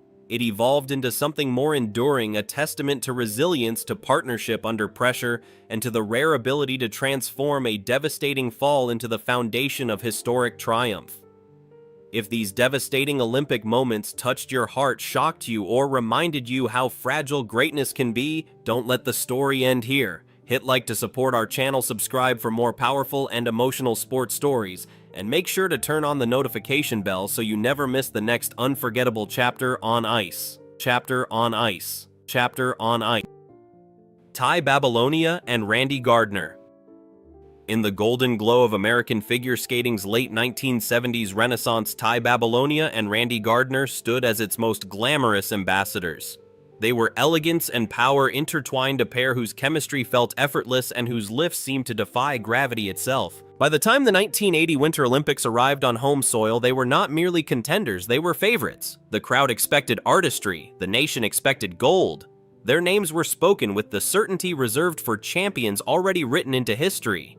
Yet beneath the polished exterior, there were whispers long before competition day. It was said that Gardner had been battling a leg injury, a pulled muscle that refused to fully heal. In elite sport, pain is often treated as background noise, something to be managed rather than obeyed. As Lake Placid filled with anticipation, those closest to the pair knew the margin for error had narrowed. Warm-ups are typically routine, a final rehearsal before the spotlight sharpens. That morning, however, routine dissolved into something far more ominous. During practice, as they prepared for lifts that demanded absolute stability, Gardner's leg betrayed him. He faltered. He fell. At first glance, it looked like a typical misstep, but observers quickly sensed something was wrong. His leg appeared numb, unable to support his weight. Reports later revealed he had received pain-killing injections in an attempt to compete, a desperate measure that dulled sensation but also stripped away control. The ice, indifferent and unforgiving, exposed the truth in seconds. He collapsed again during the final warm-up, the strength simply not there. Babilonia watched as her partner struggled, the Olympic dream unraveling before the music even had a chance to play.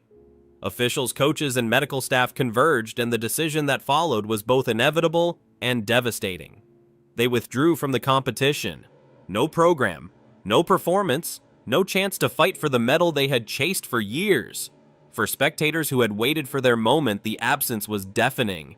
The rink lights shone on empty expectation. In Olympic history, there are falls that happen mid-performance etched into replay reels, but this was a different kind of heartbreak, a fall before the first note before the first glide.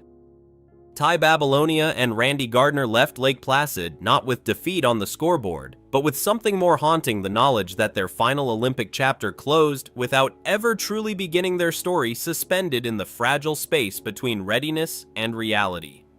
Thank you for staying until the end and watching our video about Tai Babilonia and Randy Gardner. Leave a 2 in the comments if you're still here with us. Barbara Underhill and Paul Martini. In 1984, as the Winter Games unfolded in Sarajevo, Canada placed its faith in a pair that seemed sculpted for Olympic glory, Barbara Underhill and Paul Martini.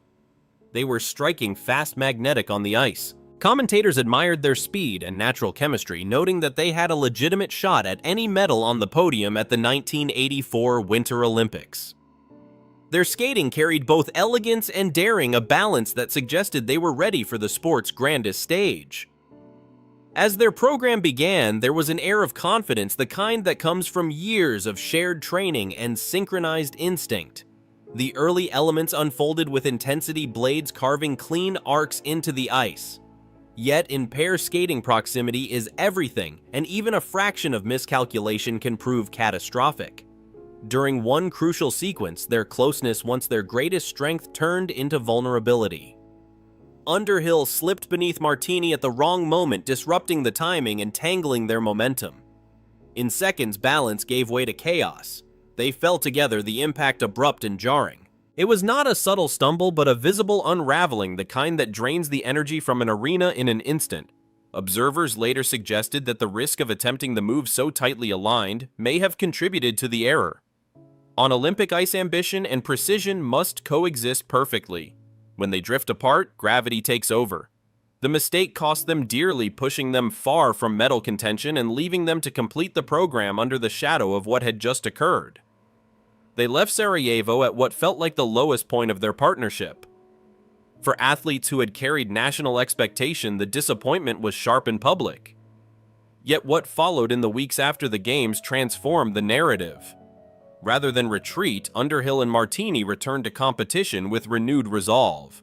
At the 1984 World Championships, they delivered performances that were focused, fearless, and refined by the lessons of Olympic heartbreak. There they achieved what no Canadian pair had accomplished before capturing the world title and rewriting the ending that Sarajevo had denied them. Their Olympic fall remains etched into memory not simply as a mistake, but as a turning point. In the unforgiving theater of the Winter Games, they experienced how quickly promise can collapse. Yet their story did not end on the ice in Sarajevo. It evolved into something more enduring, a testament to resilience, to partnership under pressure, and to the rare ability to transform a devastating fall into the foundation of historic triumph.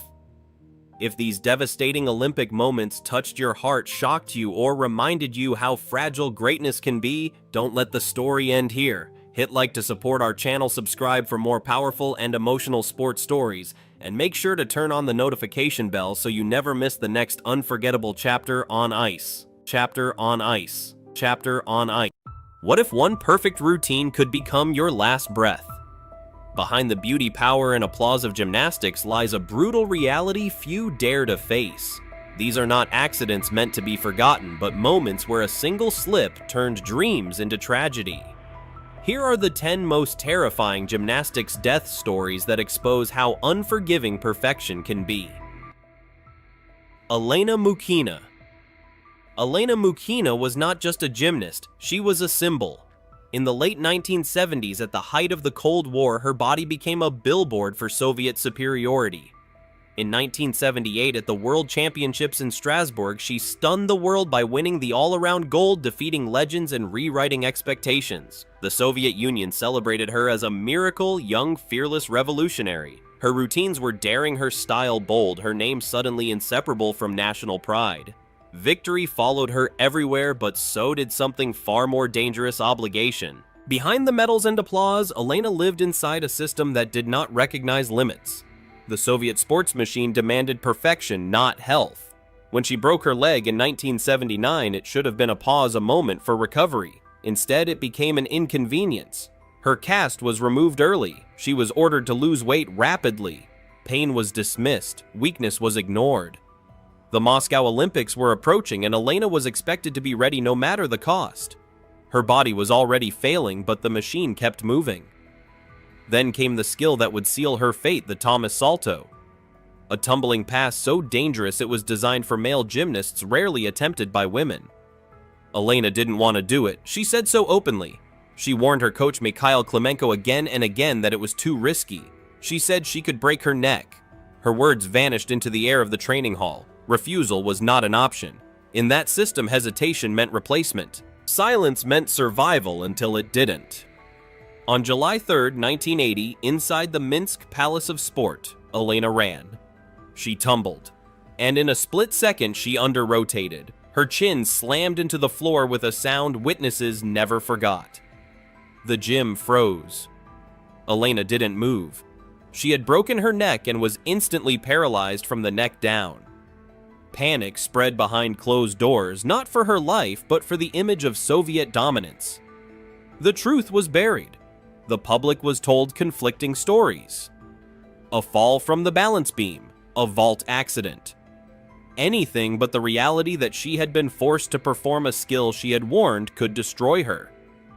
Elena survived, but her life as she knew it was over. She never lashed out publicly. She never screamed accusations. In rare interviews, she spoke quietly, almost calmly, exposing a system that treated athletes as tools rather than people. She said victories mattered more than lives. She did not even fully blame her coach, describing him as another cog following orders. Honors followed medals, state awards, ceremonial recognition, but none of them gave her back her body, her youth, or her dream. Elena Mukhina lived 26 years trapped inside the aftermath of that moment.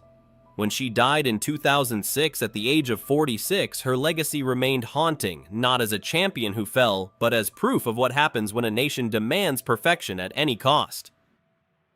Julissa Gomez gymnastics has always been presented as a vision of elegance and control, a sport where danger seems carefully hidden behind polished routines, pointed toes, and confident smiles. Yet beneath that illusion exists a reality that is far more brutal. One slip, one misjudged moment can erase a future forever. In May 1988 at the World Sports Fair in Tokyo, that truth surfaced in front of the world. As the arena buzzed with anticipation and Olympic dreams quietly took shape, a 15-year-old American gymnast prepared to compete. Her name was Julissa Gomez, and she stood at the edge of greatness, carrying expectations far heavier than her years. Born on November 4, 1972 in San Antonio, Texas, Julissa came from humble beginnings. Her parents, Otilia and Romero Gomez, were former farm workers who devoted their lives to giving their daughter an opportunity beyond the limits they had known. Gymnastics entered Julissa's life early and claimed her completely.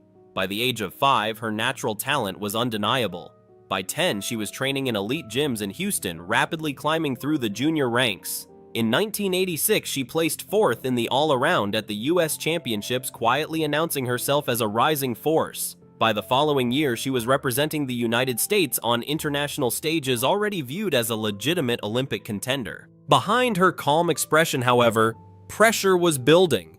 In 1987, Julissa made a courageous decision to leave a notoriously harsh training environment in search of a more supportive one, joining coach Al Fong in Missouri. He believed in her potential, but belief could not slow the relentless Olympic clock. As the 1988 Games approached, her future narrowed to one event and one skill, the Yurchenko vault. Powerful, explosive, and unforgiving, it required a blind takeoff and absolute precision. Coaches noticed her inconsistency and hesitation, yet the expectations never eased. Competing the vault was no longer a choice, it was an obligation. On May 5, 1988, during warm-ups for the vault final, Julissa sprinted toward the apparatus as she had done countless times before. In a fraction of a second, everything unraveled. Her foot slipped, her takeoff faltered, and her body rotated out of control. In front of stunned spectators, she crashed headfirst into the vaulting horse. The arena fell into a chilling silence. Julissa lay motionless as doctors rushed to her side. The diagnosis was immediate and devastating. Her neck was broken, leaving her paralyzed from the neck down. What had begun as a routine warm-up became a life-altering catastrophe. Julissa was rushed to the hospital as her parents flew across the world to reach her. Doctors fought to stabilize her condition, but oxygen deprivation caused irreversible brain damage. She slipped into a coma, unable to speak or move, her world reduced to blinking eyes. For 3 years, her parents never left her side, even as the spotlight faded and the sport moved forward. On August 8, 1991, Julissa Gomez passed away at just 18 years old. Her death forced long overdue changes in gymnastics safety and equipment, leaving behind a legacy not defined by medals, but by the hidden cost of chasing perfection. If Julissa Gomez's story shook you, leave a 1 in the comments to honor her memory. One number, one life. One reminder of how high the cost of perfection can be for Julissa Gomez. Melanie Coleman. Melanie Coleman's story did not begin with rebellion or risk. It began with routine, with trust, with the quiet confidence of an athlete who had spent most of her life inside the gym and believed it was the safest place in the world. By 2019, Melanie was not chasing Olympic fame or pushing the limits of danger. She was a seasoned collegiate gymnast, disciplined, experienced, and deeply respected. Gymnastics was not just what she did, it was the rhythm of her everyday life. Raised in Milford, Connecticut, Melanie grew up in a family where gymnastics ran through generations. Her mother had competed. Her sisters had competed. One of them even trained and competed alongside her at Southern Connecticut State University. The gym was familiar, almost sacred. She trained for years at New Era Gymnastics, a place that shaped her skills and her character. She knew the equipment. She knew the routines. Nothing about her training was reckless or rushed. That same year, Melanie was recognized as a Scholastic All-American by the Women's Collegiate Gymnastics Association, honoring her balance of academic excellence and athletic dedication. She was studying to become a nurse, following the path of her older sisters. Despite a demanding schedule, she spent her free time coaching young children at the very gym where she trained. To those kids, some barely old enough to walk, Melanie was more than a coach. She was their first hero, the proof of what dedication could look like. On November 8, 2019, inside the familiar walls of New Era Gymnastics, Melanie was training on the uneven bars. It looked like any other practice. No experimental skills, no unnecessary risks, just repetition and muscle memory. Then, without warning, she slipped. The fall happened in an instant, but its impact was catastrophic. When she hit the mat, coaches knew immediately that something was wrong. Paramedics were called as panic spread through the gym that had always felt so safe. Melanie was rushed to Yale New Haven Hospital. Her coach, Thomas Alberti, who had trained her for nearly a decade, watched helplessly as the reality set in. Doctors fought to save her, but the spinal injury was devastating. 2 days later, on November 10, 2019, Melanie Coleman passed away. She was only 20 years old. The gymnastics community was stunned. This was not a dangerous stunt gone wrong. It was a routine training session, proof that even familiarity offers no guarantees. In the days that followed, grief rippled far beyond Connecticut. Tributes poured in from athletes and coaches who had never met her but felt the weight of her loss. Her family spoke of an irreplaceable absence, an empty space that would remain in every future photograph. It was later revealed that Melanie had quietly registered as an organ donor, giving others a chance at life without ever seeking recognition. A community fundraiser raised tens of thousands of dollars in her memory. Melanie Coleman left behind no scandal, no controversy, only the haunting reminder that sometimes tragedy arrives without reason, even in places built on trust and control. Christy Henrich. Christy Henrich was never the tallest gymnast in the room, but she was often the strongest presence. At just 4 feet 10 inches tall, she carried herself with a quiet intensity that made judges look twice. Born on July 18, 1972, Christy rose quickly through the ranks of American gymnastics, fueled by discipline, precision, and an unshakable desire to be perfect. By the late 1980s, she was no longer just promising, she was essential. A member of the U.S. national team, she represented her country at the 1989 World Championships in Stuttgart, where she helped the American team secure a 4th-place finish and came heartbreakingly close to an individual medal on the uneven bars. The Olympics were no longer a distant dream. They were within reach. But behind the elegant routines and controlled landings, another battle had already begun.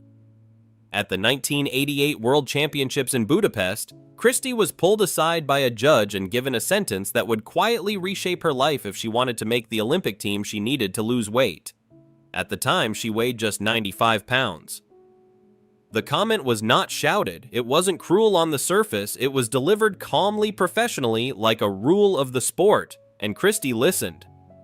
What followed was not sudden but relentless. Her eating became more restricted, her training intensified, the mirror became an enemy, the scale a judge that never showed mercy. On the outside, Christy continued to smile, continued to compete, continued to embody the image of control that gymnastics demanded. Inside, her body was beginning to disappear. Coaches noticed, teammates worried. Al Fong, who had already witnessed the devastating cost of pressure in the sport, confronted her in 1989. He urged her to get help. Doctors, nutritionists, and specialists were brought in, but Christy refused to let go of the dream she believed depended on perfection. By 1990, her weight had dropped to a terrifying 47 pounds. Her body could no longer sustain elite competition. She stepped away from gymnastics, but the voice in her head did not fade with the applause. The next 4 years became a cycle of hope and collapse, hospital stays, psychiatric treatment, moments of recovery followed by relapse. The sport that had shaped her identity was gone, but its demands lingered in silence. In the summer of 1994, Christy was admitted to Research Medical Center in Kansas City. Her body was exhausted, her organs were failing, there was nothing left to draw from. On July 26, just 8 days after her 22nd birthday, Christy Henrich died as her body shut down one system at a time. Her death sent shockwaves far beyond gymnastics. It forced an uncomfortable reckoning with a culture that had praised discipline while ignoring destruction. In the years that followed, the sport began to change slowly, reluctantly addressing nutrition, mental health, and the language used to judge young bodies. Christy Henrich's legacy was not written in medals, but in the painful realization that perfection, when demanded without mercy, can be deadly. If Christy Henrich's story touched your heart, leave a comment below to share your condolences. Sang Lan. In July 1998, New York City glowed with the promise of unity as the Goodwill Games filled the arena with lights, flags, and controlled celebration. Among the athletes was Sang Lan, a 17-year-old Chinese gymnast and reigning national vault champion. Calm, composed, and precise, she stood at the end of the runway, preparing for what was meant to be nothing more than a routine warm-up, not a final, not a risk, not a just repetition, muscle memory honed through years of discipline. Sang Lan was already a rising symbol of Chinese gymnastics, admired for her power on vault and her quiet confidence. That confidence extended beyond her own body to the environment around her, the equipment, the officials, the invisible rules meant to keep athletes safe. As she sprinted forward and launched into the air, something went catastrophically wrong. Mid-flight control vanished. There was no time to adjust. She came down headfirst with a sound that froze the arena. When she didn't move, panic spread instantly. She was rushed to Nassau University Medical Center, where emergency spinal surgery followed. Doctors worked to stabilize her shattered spine, but the damage was irreversible. Sang Lan was left paralyzed from the chest down. In a matter of seconds, her gymnastics career was over, along with the independence she had never imagined losing. The world responded with sympathy and spectacle. Flowers flooded her hospital room. Celebrities sent messages. She became an international symbol of courage almost overnight. But beneath that carefully curated image, a quieter story began to surface. From her hospital bed, Sang Lan said the fall was not simply an accident. She claimed that moments before her attempt, a coach from another team had stepped into the vault area and removed a safety mat without warning. When she tried to speak about it, her words were dismissed, explained away as confusion caused by trauma. The official narrative moved on without her. During her recovery in the United States, Sang Lan was placed under the care of a Chinese-American couple who promised support. Years later, she would allege that control replaced care. Her communication restricted, her treatment limited, her voice managed. When she returned to China in 1999, she was celebrated as a national icon. She smiled for cameras, hosted television programs, and lit the Olympic torch in 2008. Publicly, she embodied resilience. Privately, her health declined as therapy faded and promises dissolved. In 2011, 13 years after the fall, Sanglan filed a lawsuit in the United States alleging negligence, mishandling, and betrayal of trust. The case was complex and polarizing, tangled in time and power. But for Sanglan, it was never just about compensation. It was about reclaiming a story taken from her at 17 and refusing to let silence be the final verdict. Tyler Sabapathy. The night of January 26, 2025. Philadelphia was no longer a city. It was an explosion. Streets flooded with green jerseys, fireworks tore through the winter sky, and chants echoed between glass towers as the Eagles' victory ignited Center City. In the middle of that chaos was 18-year-old Tyler Sabapathy, a freshman at Temple University, caught in the electric surge of celebration. To most, he was just another fan. To those who knew him, Tyler was something else entirely, a decorated gymnast with more than 120 medals, a young man whose life had been defined by balance, control, and flight. As crowds pressed tighter at 15th and Market Street's adrenaline took over, fans climbed light poles, daring gravity, feeding off cheers. To many, it looked reckless. To Tyler, it felt familiar. Years of gymnastics had trained his body to trust height, grip, and movement. The steel pole became an apparatus, the roaring crowd his audience. As he climbed higher, cheers erupted. For a moment, it looked effortless, another display of confidence from a boy who had always owned the air. Then, without warning, everything betrayed him. A single slip, fast, merciless, sent Tyler crashing down. His body twisted mid-air before slamming onto the concrete below. The sound cut through the celebration like a scream. Cheers dissolved into panic. Fireworks kept exploding above, but on the street, people froze in horror. Paramedics fought through the crowd as sirens split the night, rushing him to Jefferson Hospital while the city's victory curdled into shock. Tyler remained on life support for 2 days. His family waited surrounded by machines and prayers, but the brain injuries were too severe. On January 28th, Tyler Sabapathy died. He was just 18.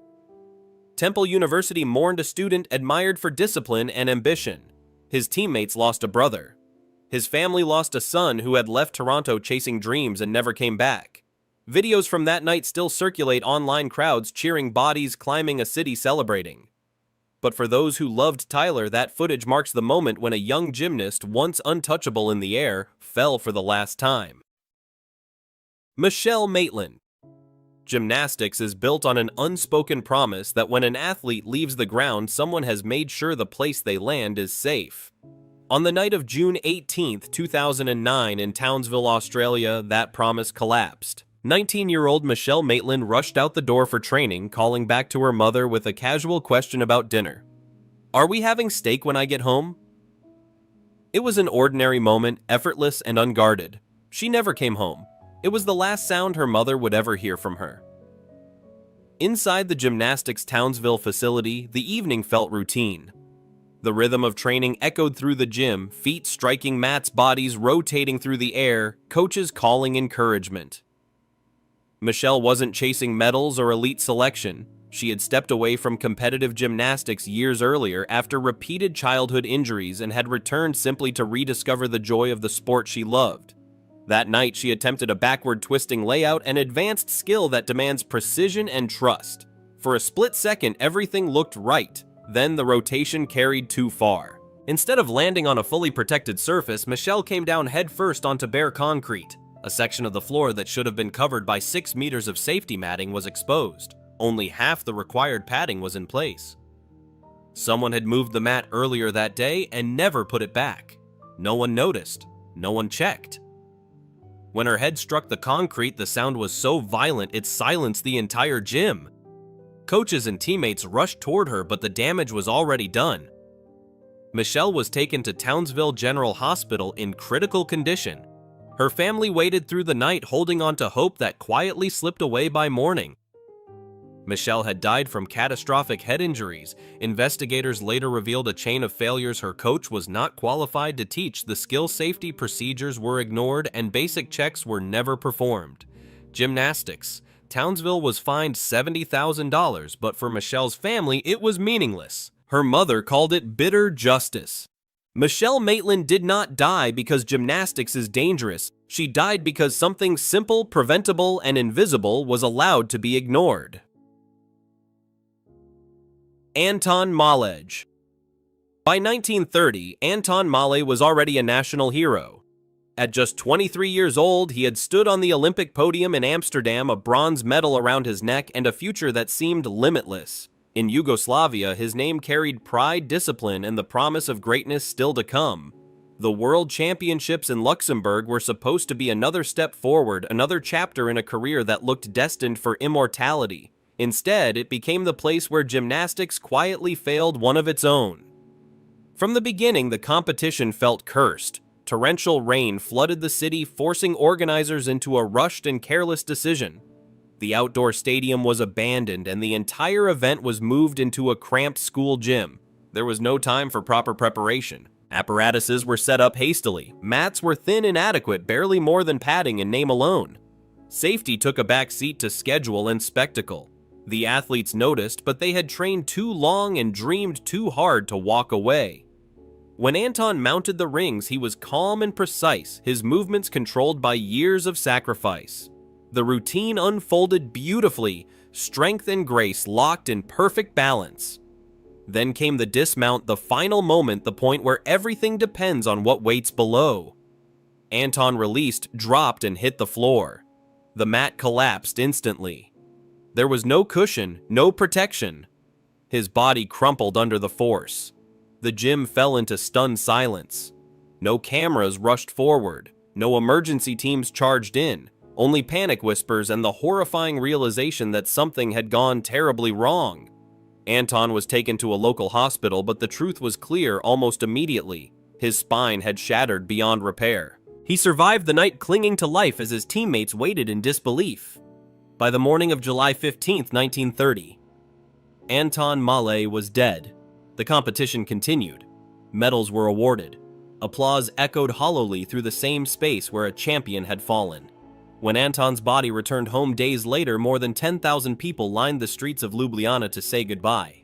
His grave, marked by a bronze bust, still stands today, not just as a tribute to a great gymnast, but as a warning. Anton Malledge did not die because he made a mistake. He died because those responsible for protecting him chose to look away. Nguen Min Triet. Nguen Min Triet was only 18 years old, but he carried the weight of an entire household on his shoulders. In Vietnam's gymnastics circles, his name was spoken with quiet admiration. A prodigy who started training at 7 joined the national youth team by 12 and collected national titles before most teenagers finished middle school. By 15, he was already a pillar of the sport, known for his discipline and relentless drive. But outside the gym, Triet was something else entirely. The main provider for his family, handing over nearly every paycheck from training to support a sick mother, a retired father working night shifts, a fragile older brother, and a 5-year-old sister who barely understood what her brother was sacrificing. On November 10, 2023, at the National Sports Training Center in Hanoi, Triet was doing what he had done countless times before: 2 backflips into a foam pit, an exercise designed to be safe, controlled routine. There was no competition, no pressure from a crowd, no dramatic risk. And yet in that thin margin where gymnastics offers no forgiveness, something went wrong. His body rotated just enough offline. His neck absorbed the landing. In an instant, his arms and legs stopped responding. Paralysis set in before anyone fully understood what had happened. Triet was rushed from hospital to hospital as doctors fought to keep his body functioning. Machines breathed for him. Tubes fed him. Through the pain and immobility, he whispered words that haunted everyone who heard them. "I really appreciate life. I want to keep living." His coach, Major Hoang Trung Lin, later admitted those words broke him. Everyone knew the chances were slim, but no one was ready to let go. Vietnam's sports community rallied. Donations poured in. The Gymnastics Federation ensured he received the best care available. Still, the injury was too severe. Willpower could not undo a shattered neck. On May 9, 2024, after months of silent struggle, Nguen Min Triet passed away. More than 200 people gathered at his funeral. Coaches, teammates, soldiers, neighbors, each one aware that they were burying more than an athlete. They were burying a son who carried responsibility far beyond his years, a teenager who trained for glory while holding his family together behind the scenes. Triet did not die chasing fame. He died in training, doing exactly what he had been taught to trust. His story remains a stark reminder that in gymnastics, the smallest miscalculation can end not just a career, but a life built on sacrifice. Thank you for staying until the end and watching our video. Leave a 2 in the comments if you're still here with us, standing in quiet respect for Nguen Min Triet and the dream he never got to finish. Alexandra Huchi. On the morning of August 15, 2001, the legendary gymnastics halls of Diva, Romania were quiet in the way only elite training centers ever are: focused, disciplined, almost sacred. This was the birthplace of champions, the factory of Olympic gold. Inside that space trained a 12-year-old girl named Alexandra Huchi, barely 55 pounds slight even by gymnastics standards, yet spoken about in whispers by coaches who believed she carried something rare. Alexandra was not loud, she was not reckless. She was precise, serious, and far too young to be carrying the weight of a nation's expectations. That day was supposed to be light training. Alexandra had been nursing a sore wrist and was not scheduled for full routines. No falls, no dangerous skills, no visible warning signs. After finishing a drill, she climbed out of the foam pit and approached her coach, Liliana Kozma. Her voice was barely audible. She said she needed to use the restroom. Minutes later, she returned, pale, trembling, and whispered again, "I can't continue." She had just vomited. Within moments, everything. What if the most beautiful sport in the world was also one of the deadliest? Behind the smiles, the glitter, and the perfect landings lies a darker truth few dare to confront. These are the 8 most terrifying gymnastics death stories where discipline turned fatal, safety failed without warning, and young lives were shattered in moments meant to inspire. This is the side of gymnastics no highlight reel will ever show. Christy Henrich. At first glance, nothing about Christy Henrich looked dangerous. She was smiling, composed, and impossibly light on her feet, the kind of gymnast audiences adored and judges rewarded. There were no violent falls, no shocking crashes, no sudden silence in an arena. Her tragedy did not arrive in a single moment. It crept in quietly disguised as discipline, praise, and the relentless promise of perfection. And by the time anyone truly understood what was happening, it was already too late. Christy was born in 1972 and grew into a gymnast defined by precision rather than power. Standing under 5 feet tall, she compensated with flawless technique, fierce determination, and an unshakable work ethic. By 14, she was competing nationally. 2 years later, she earned a spot on the U.S. national gymnastics team, rising rapidly through the ranks of a sport that celebrated her elegance. In 1989, she represented the United States at the World Championships in Stuttgart, helping the team secure 4th place and narrowly missing a medal on the uneven bars.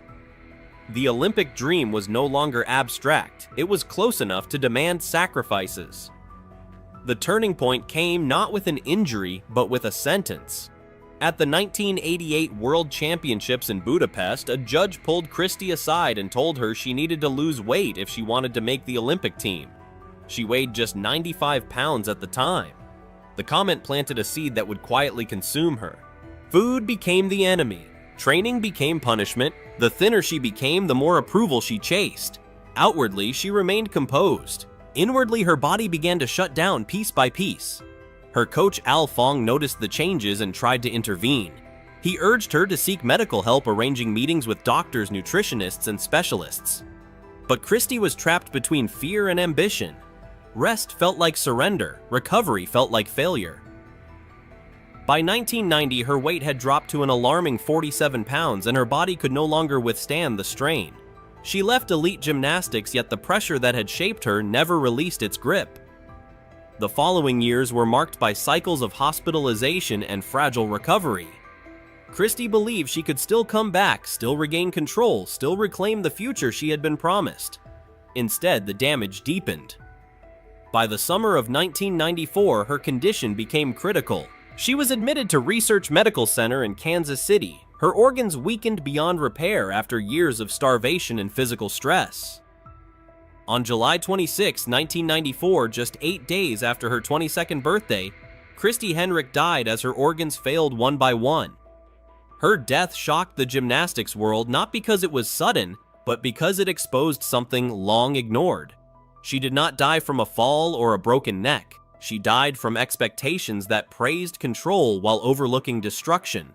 In the silence that followed, the sport was forced to change, carrying Christy's legacy as a reminder of what perfection can cost when no one dares to stop it. Sanglan gymnastics is often presented as controlled beauty, perfect lines, frozen smiles, bodies moving as if gravity were optional.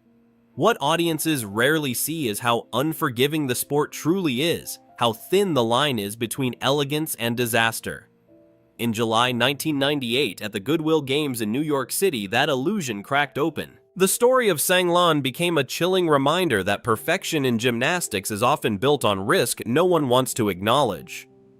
Sanglan was raised inside China's elite gymnastics system, a place where talent was identified early and polished relentlessly. She was powerful, yet precise, explosive, yet graceful, a gymnast seemingly designed for the vault. By the age of 14, she had swept every event at the Jiang Province Championships. At 17, she was already considered one of China's most promising vaulters, a rising star whose career pointed unmistakably toward the Olympic stage. She had not yet arrived at the Games, but she was close enough that the future felt inevitable. On a warm-up run before the vault final, Sang prepared for a simple timer drill, a movement so routine that gymnasts perform it without conscious thought. She sprinted down the runway, placed her hands on the vault, and launched herself into the air. What should have ended in a clean landing instead ended in silence. Sang crashed headfirst onto the mat and did not move. For a moment, confusion rippled through the arena, then fear took hold. Medics rushed in as spectators watched in horror, slowly realizing they were witnessing a life-altering moment unfold in real time. Sang was rushed to Nassau University Medical Center, where surgeons performed emergency spinal realignment and cervical fusion. The outcome was devastating and immediate. The damage to her spinal cord was irreversible. She was paralyzed from the chest down, her athletic career ending not with applause but under hospital lights. The gymnast, once known for flying through the air, now faced a future confined to a wheelchair, her independence and Olympic dreams gone in an instant. Her recovery took place under public scrutiny. Sang remained in New York for nearly a year, undergoing intense rehabilitation at Mount Sinai Hospital. Celebrities visited her bedside, offering encouragement and symbolic support, and she was honored in Times Square on New Year's Eve, smiling bravely for cameras. To the world, she became an image of courage and resilience. Yet beneath that carefully framed narrative, frustration and unanswered questions quietly lingered. Years later, Sanglan spoke openly about what she believed truly happened that day. She stated that her injury was not a random accident, but the result of negligence. According to her account, another team's coach had entered the vaulting area just before her run and removed a crucial safety mat. She claimed she reported this immediately, even from her hospital bed, only to be dismissed and told she was confused. Despite paralysis and abandonment, Sang refused to fade away.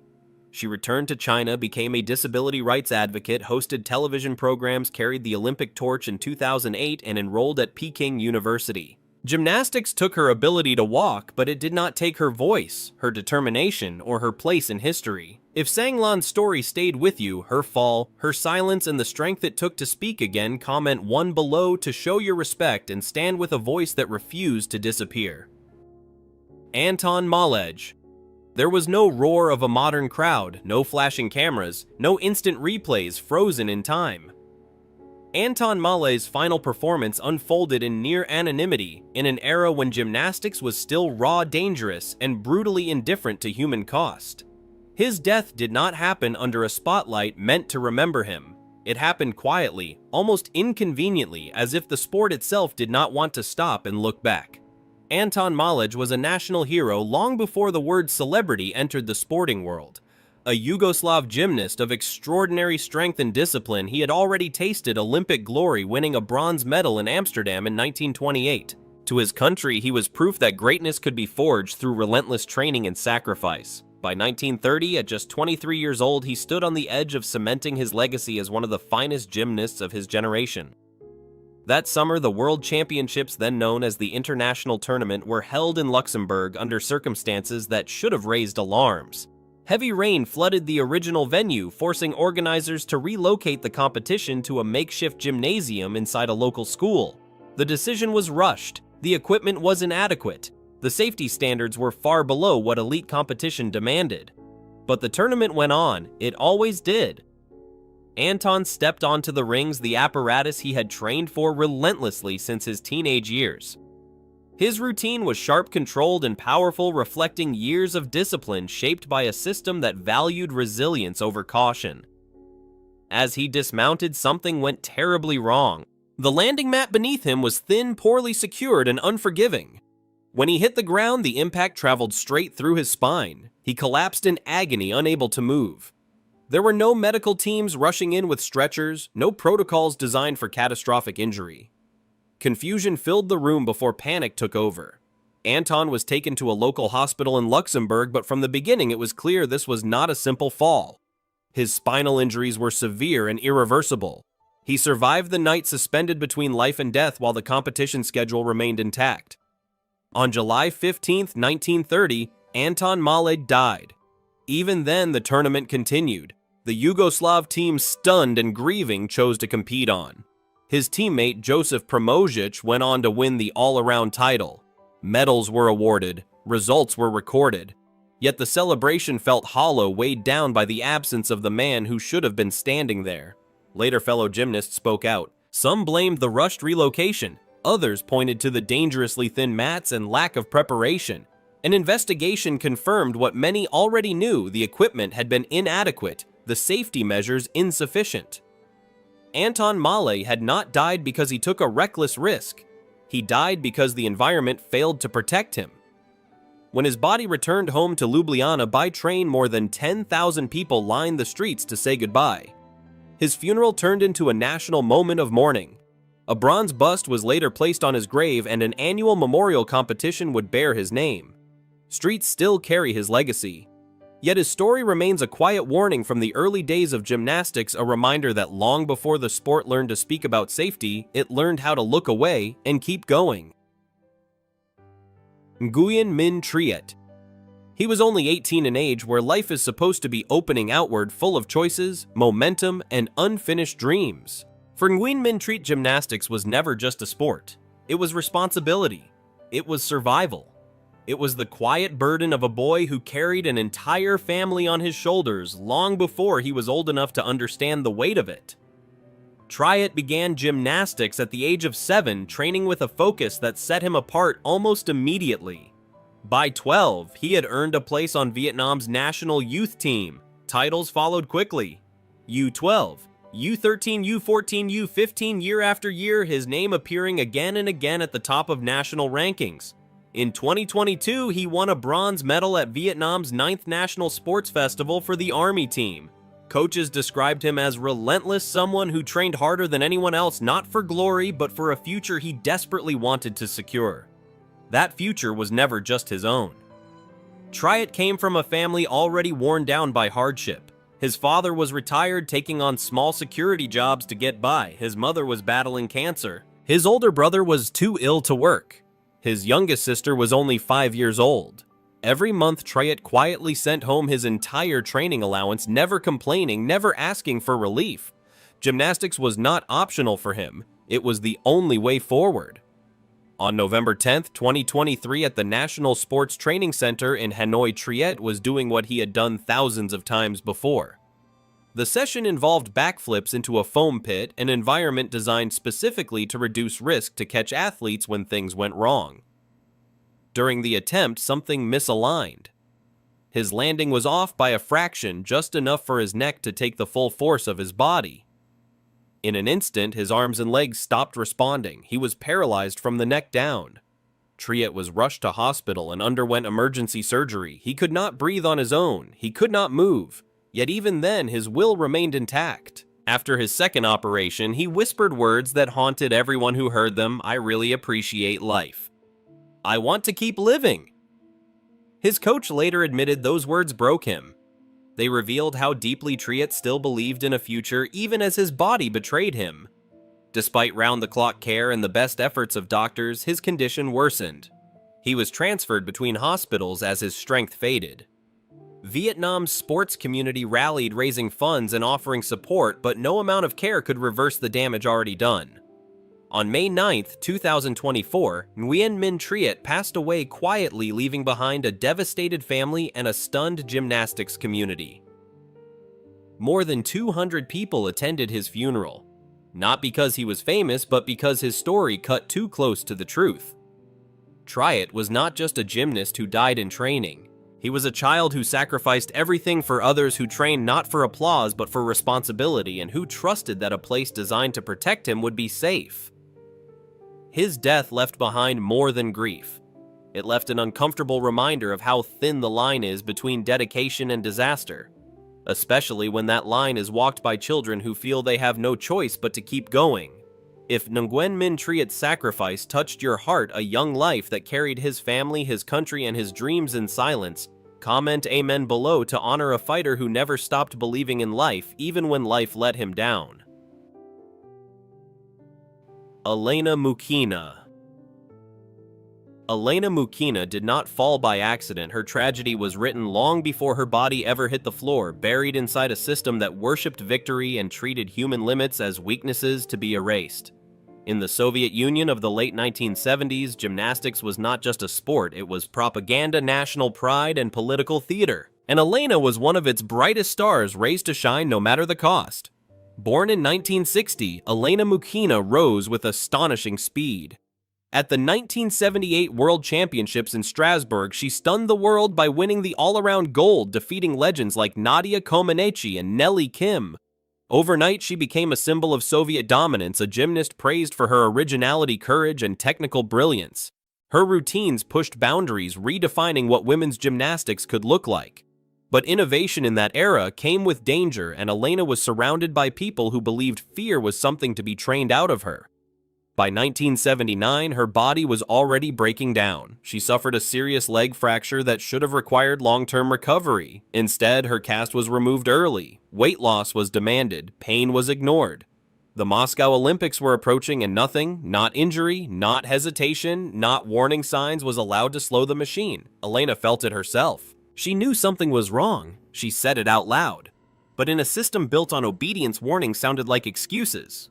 The final push came in the form of the Thomas Salto, an extremely dangerous tumbling pass originally designed for male gymnasts. Few women attempted it. Elena didn't want to. She told her coach Mikhail Klemenko again and again that it was too risky, that she wasn't ready. She reportedly said she was afraid she could break her neck. But refusal was not an option. To say no meant replacement erasure, disappearance. And so she ran. On July 3, 1980, inside the Minsk Palace of Sport, Elena began her tumbling pass. She under-rotated. Her chin slammed into the floor with brutal force. The gym went silent. Elena did not move. She had broken her neck and was instantly paralyzed from the neck down. 2 weeks before the Olympics, the Soviet Union lost one of its greatest hopes and immediately moved to control the story. Officials offered conflicting explanations to the media. Some said she fell from the balance beam. Others blamed a vault mishap. Anything but the truth. Anything but the fact that a gymnast had been forced to perform a skill she had explicitly warned could kill her. Behind closed doors, blame quietly shifted toward Elena herself. Carelessness, nerves, error. But those who knew her understood she had seen this coming. Elena never screamed, never publicly accused, never demanded revenge. In rare interviews, her voice was calm, almost resigned. She spoke not of individuals, but of the system, a structure that valued medals over lives and treated athletes as expendable instruments of national glory. Even her coach, she suggested, was merely another cog following orders. Her injury shook teammates deeply. Nelly Kim later admitted it changed how she saw the sport, influencing her decision to retire after the 1980 Games. Elena lived 26 years paralyzed, enduring infections, complications, and relentless pain. She received honors and medals later, the Order of the Badge of Honor, the Olympic Order, but none of them returned what had been taken. On December 22, 2006, Elena Mukhina died at the age of 46.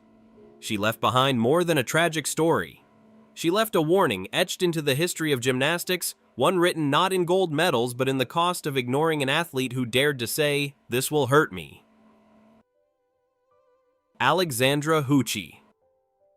There was no fall, no scream, no moment that anyone could point to and say, this is where it went wrong.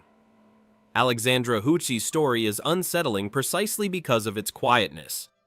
It unfolded without impact, without error, without a single dramatic second to blame. One moment she was a 12-year-old gymnast training for her future. The next, her body began to shut down from something no one could see. Born into one of Romania's poorest regions, Alexandra Huchi grew up in the shadow of a nation famous for producing Olympic champions.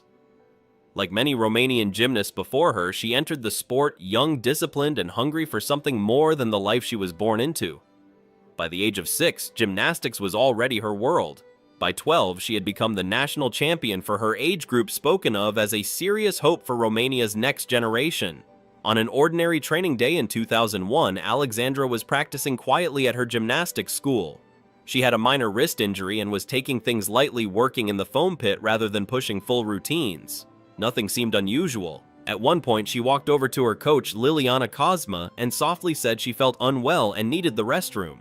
When she returned, she was pale and shaken. She said she had vomited and could not continue training. Her coach immediately took her to the school doctor. By then, something was already terribly wrong. An ambulance was called. Alexandra was still conscious when she was loaded in, at least according to the doctor.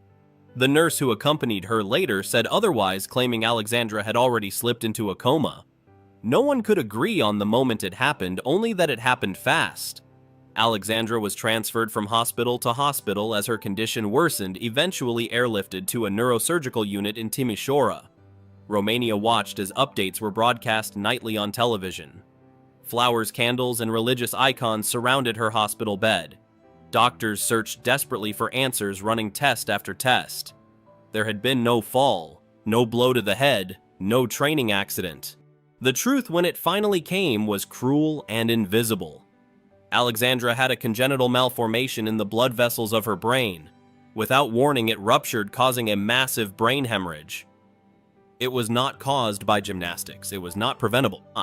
It had simply been waiting.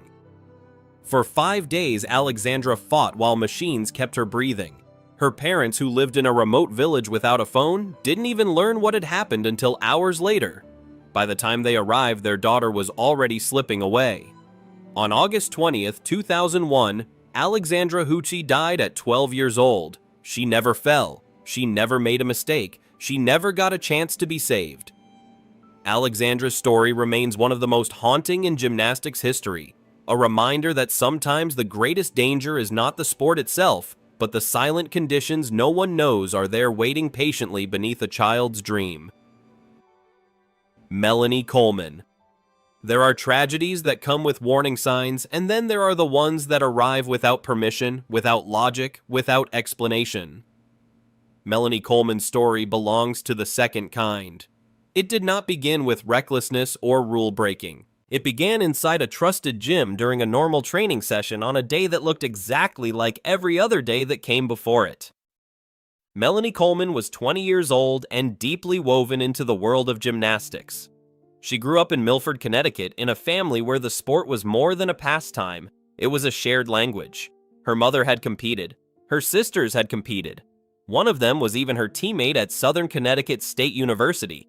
Gymnastics was not something Melanie chased for attention. It was something she lived with quiet devotion.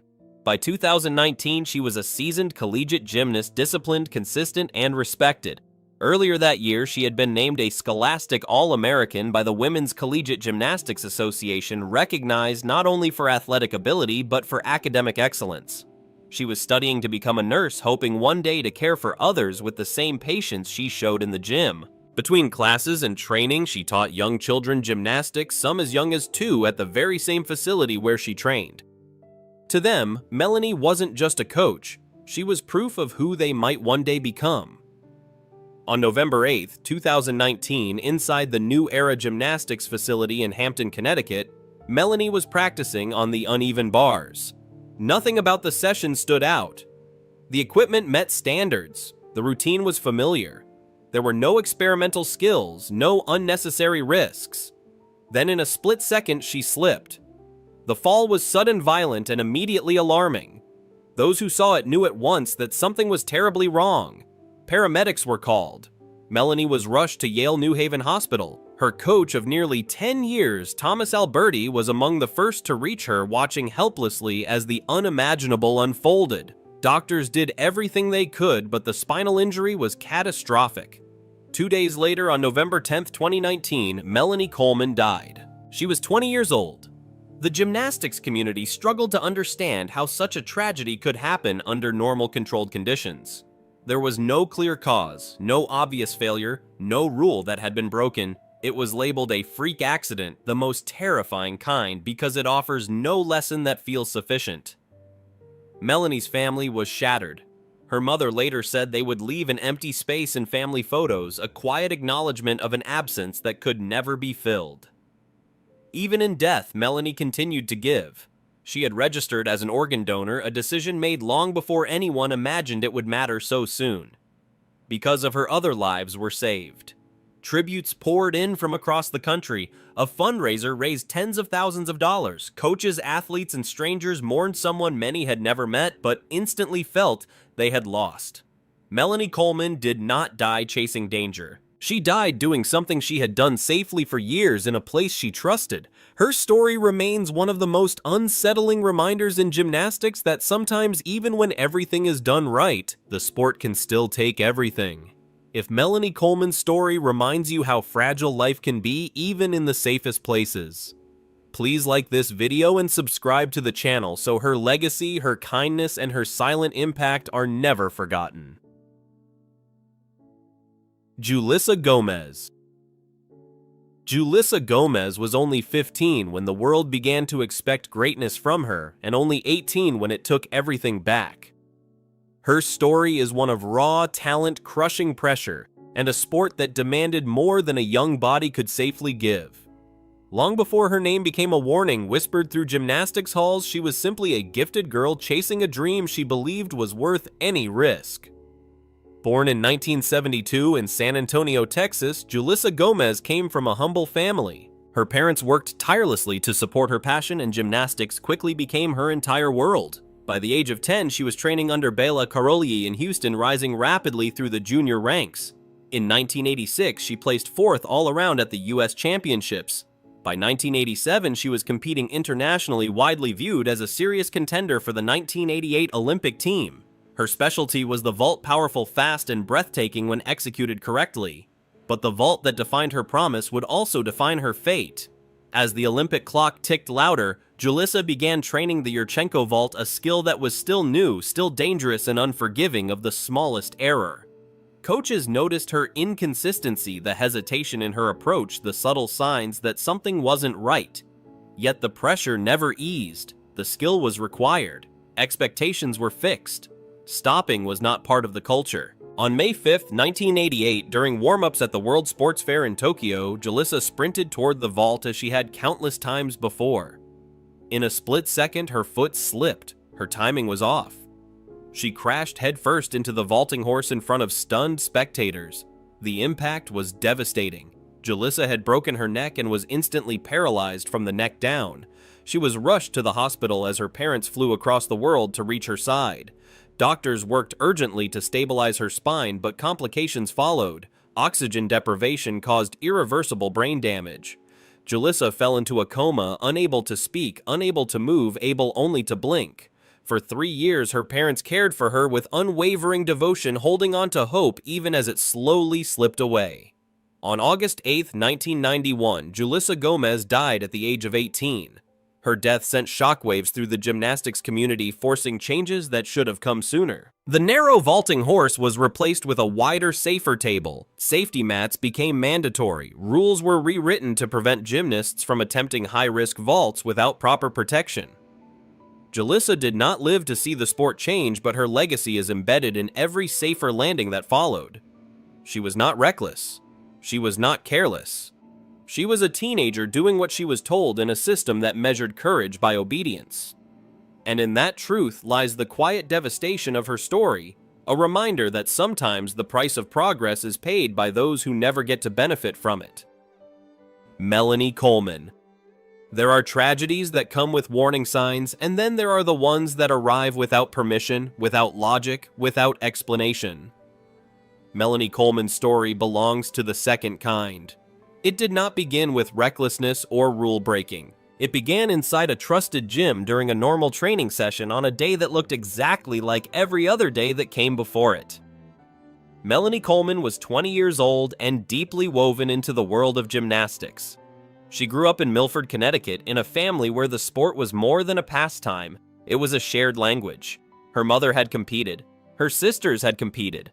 One of them was even her teammate at Southern Connecticut State University. Gymnastics was not something Melanie chased for attention. It was something she lived with quiet devotion.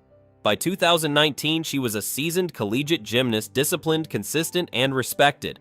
Earlier that year, she had been named a Scholastic All-American by the Women's Collegiate Gymnastics Association, recognized not only for athletic ability, but for academic excellence. She was studying to become a nurse, hoping one day to care for others with the same patience she showed in the gym. Between classes and training, she taught young children gymnastics, some as young as 2, at the very same facility where she trained. To them, Melanie wasn't just a coach, she was proof of who they might one day become. On November 8, 2019, inside the New Era Gymnastics facility in Hampton, Connecticut, Melanie was practicing on the uneven bars. Nothing about the session stood out. The equipment met standards. The routine was familiar. There were no experimental skills, no unnecessary risks. Then in a split second, she slipped. The fall was sudden, violent, and immediately alarming. Those who saw it knew at once that something was terribly wrong. Paramedics were called. Melanie was rushed to Yale New Haven Hospital. Her coach of nearly 10 years, Thomas Alberti, was among the first to reach her, watching helplessly as the unimaginable unfolded. Doctors did everything they could, but the spinal injury was catastrophic. 2 days later, on November 10, 2019, Melanie Coleman died. She was 20 years old. The gymnastics community struggled to understand how such a tragedy could happen under normal controlled conditions. There was no clear cause, no obvious failure, no rule that had been broken. It was labeled a freak accident, the most terrifying kind, because it offers no lesson that feels sufficient. Melanie's family was shattered. Her mother later said they would leave an empty space in family photos, a quiet acknowledgement of an absence that could never be filled. Even in death, Melanie continued to give. She had registered as an organ donor, a decision made long before anyone imagined it would matter so soon. Because of her other lives were saved. Tributes poured in from across the country. A fundraiser raised tens of thousands of dollars. Coaches, athletes, and strangers mourned someone many had never met, but instantly felt they had lost. Melanie Coleman did not die chasing danger. She died doing something she had done safely for years in a place she trusted. Her story remains one of the most unsettling reminders in gymnastics that sometimes, even when everything is done right, the sport can still take everything. If Melanie Coleman's story reminds you how fragile life can be even in the safest places, please like this video and subscribe to the channel so her legacy, her kindness, and her silent impact are never forgotten.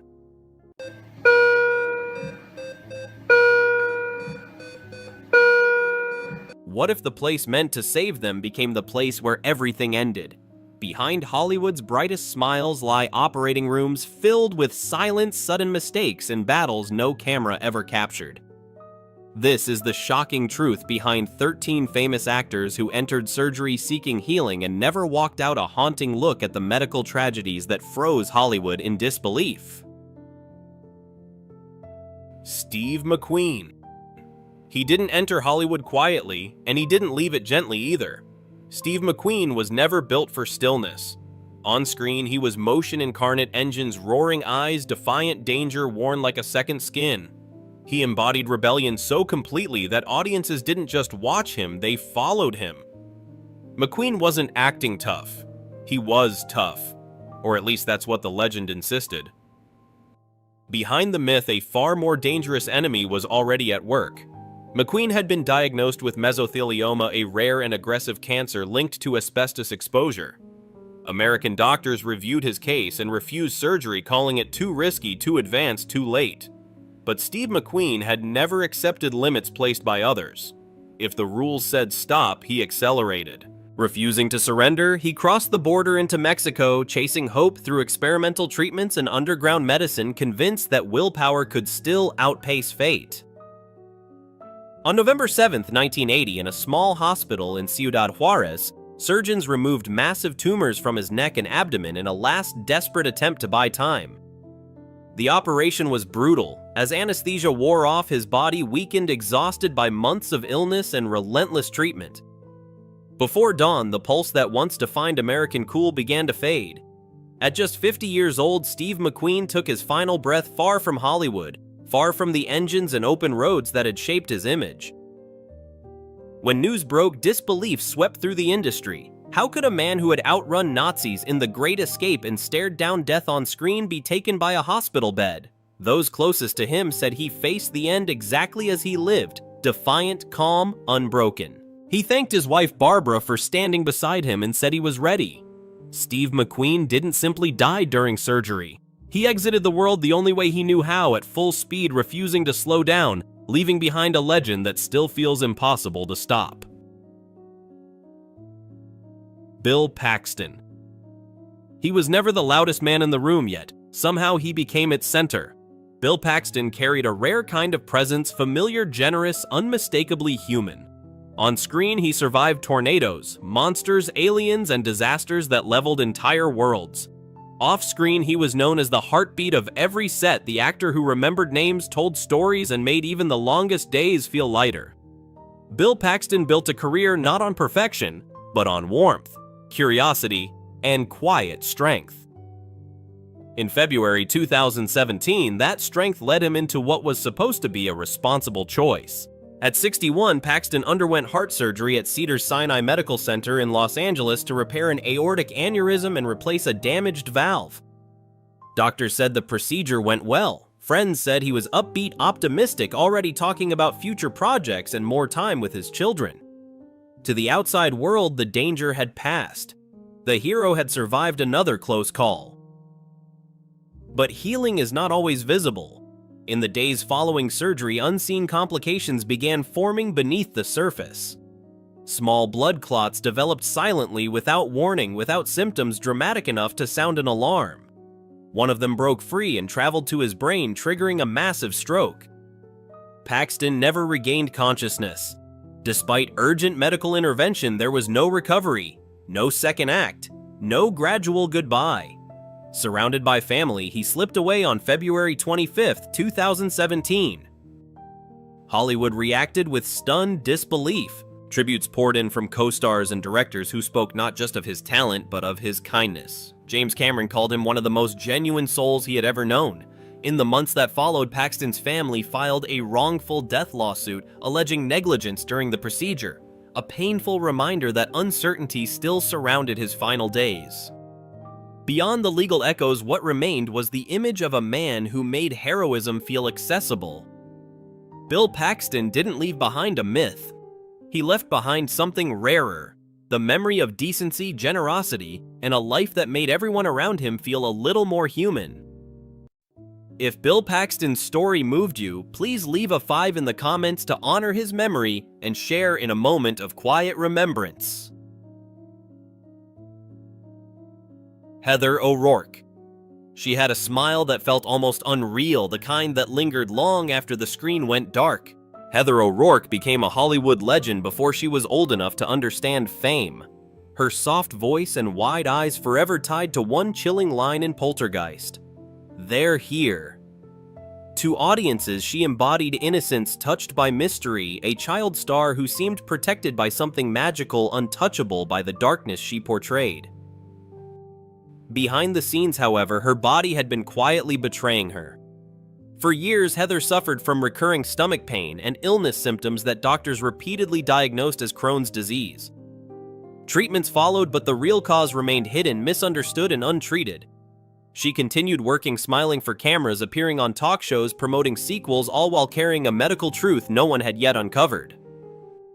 On the morning of February 1st, 1988, everything collapsed. Heather suddenly fell ill at her home in San Diego, struggling to breathe, her skin turning pale. Paramedics rushed her to the hospital as her heart stopped en route. Doctors revived her briefly only to discover a devastating reality: her intestine had ruptured due to a congenital blockage that had gone undiagnosed her entire life. Emergency surgery began immediately, a frantic race against infection and shock. But her small body, already overwhelmed, could not endure it. By that afternoon, Heather O'Rourke was gone. She was just 12 years old. The news shook Hollywood to its core. Fans searched for meaning, some whispering about the so-called poltergeist curse clinging to superstition to explain a loss that felt unbearable. Yet the truth was far more tragic and far more human. An autopsy revealed that a simple diagnostic error had cost her life. Her death sparked national conversations about pediatric misdiagnosis and medical oversight. At her funeral, pink roses, her favorite, covered the small white coffin. Hollywood didn't just lose a star that day. It lost a fragment of innocence extinguished not by fate or fantasy, but by a mistake that should never have happened. Jeff Chandler. In another era, he represented everything a leading man was supposed to be. Jeff Chandler carried the kind of presence that didn't need noise or bravado. Strength radiated from him naturally. His performances were restrained yet powerful, his off-screen reputation built on courtesy, discipline, and quiet confidence. To the public, Chandler appeared unshakable, a figure carved from certainty rather than vulnerability. By 1961, that illusion was already beginning to crack. Months of unrelenting back pain had worn him down, turning daily movement into a struggle. Doctors promised relief through what they described as a minor spinal procedure, a routine fix that carried little risk. Chandler entered the hospital in Culver City expecting recovery, not catastrophe, trusting that modern medicine would do what it claimed with ease. Instead, the operating room became the site of an irreversible mistake. During surgery on June 17th, an artery was accidentally severed, unleashing massive internal bleeding that no one immediately recognized. Surgeons rushed to correct the damage, performing additional operations in frantic succession as his condition worsened. Outside the room, hope lingered while time slipped away. After 3 days of desperate intervention, his body could no longer endure the loss. Jeff Chandler died at just 42 years old, leaving Hollywood stunned by the suddenness of it all. Later investigations confirmed that the fatal error had gone unnoticed until it was beyond repair, turning a routine procedure into a fatal one. His death forced hospitals to confront uncomfortable truths about surgical oversight and accountability. Chandler was remembered as a gentleman and a professional, but his final chapter remains a stark reminder that even the most carefully constructed confidence can collapse in a single unseen moment. Jeanette MacDonald. For a generation raised on black and white dreams, her voice was the sound of romance itself. Jeanette MacDonald didn't just sing, she seemed to float through melodies, her crystalline soprano carrying elegance, grace, and an almost unreal sense of purity. In the 1930s, she became one of Hollywood's most luminous stars, her image forever entwined with sweeping love stories and the operetta duets that defined an era. To audiences, she felt timeless, as if her voice might outlive the world that first heard it.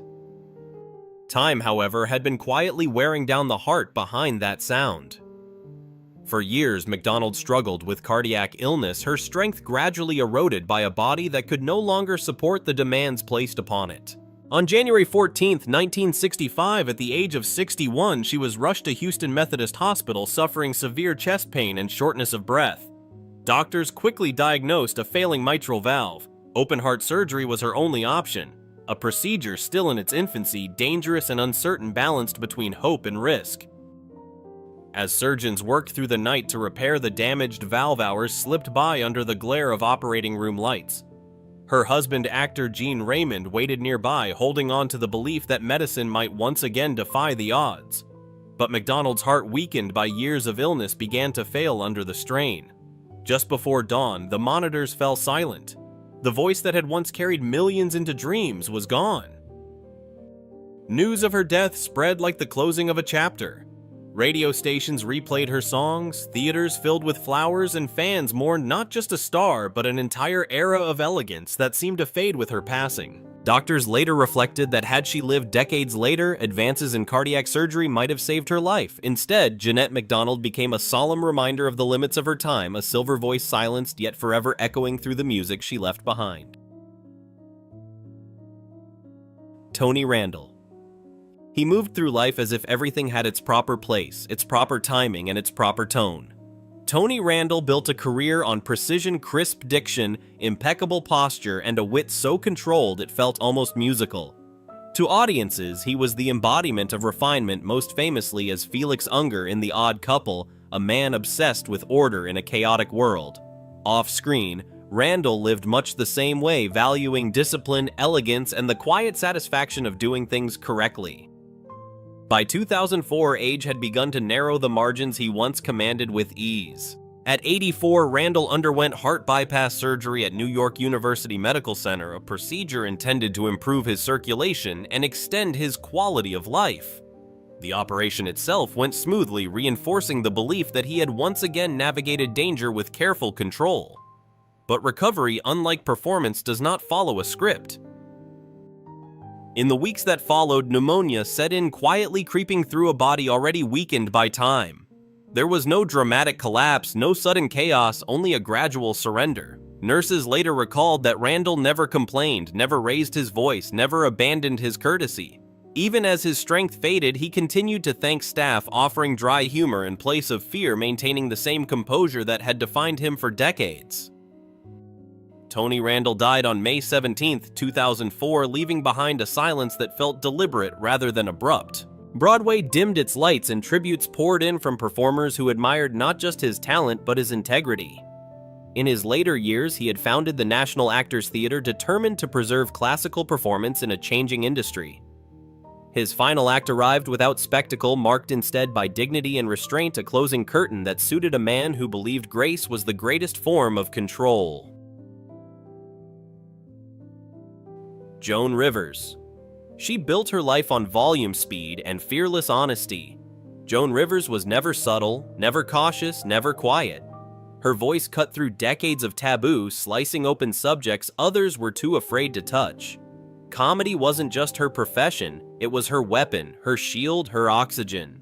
Even in her 80s, she worked relentlessly, convinced that as long as she stayed on stage, she was alive.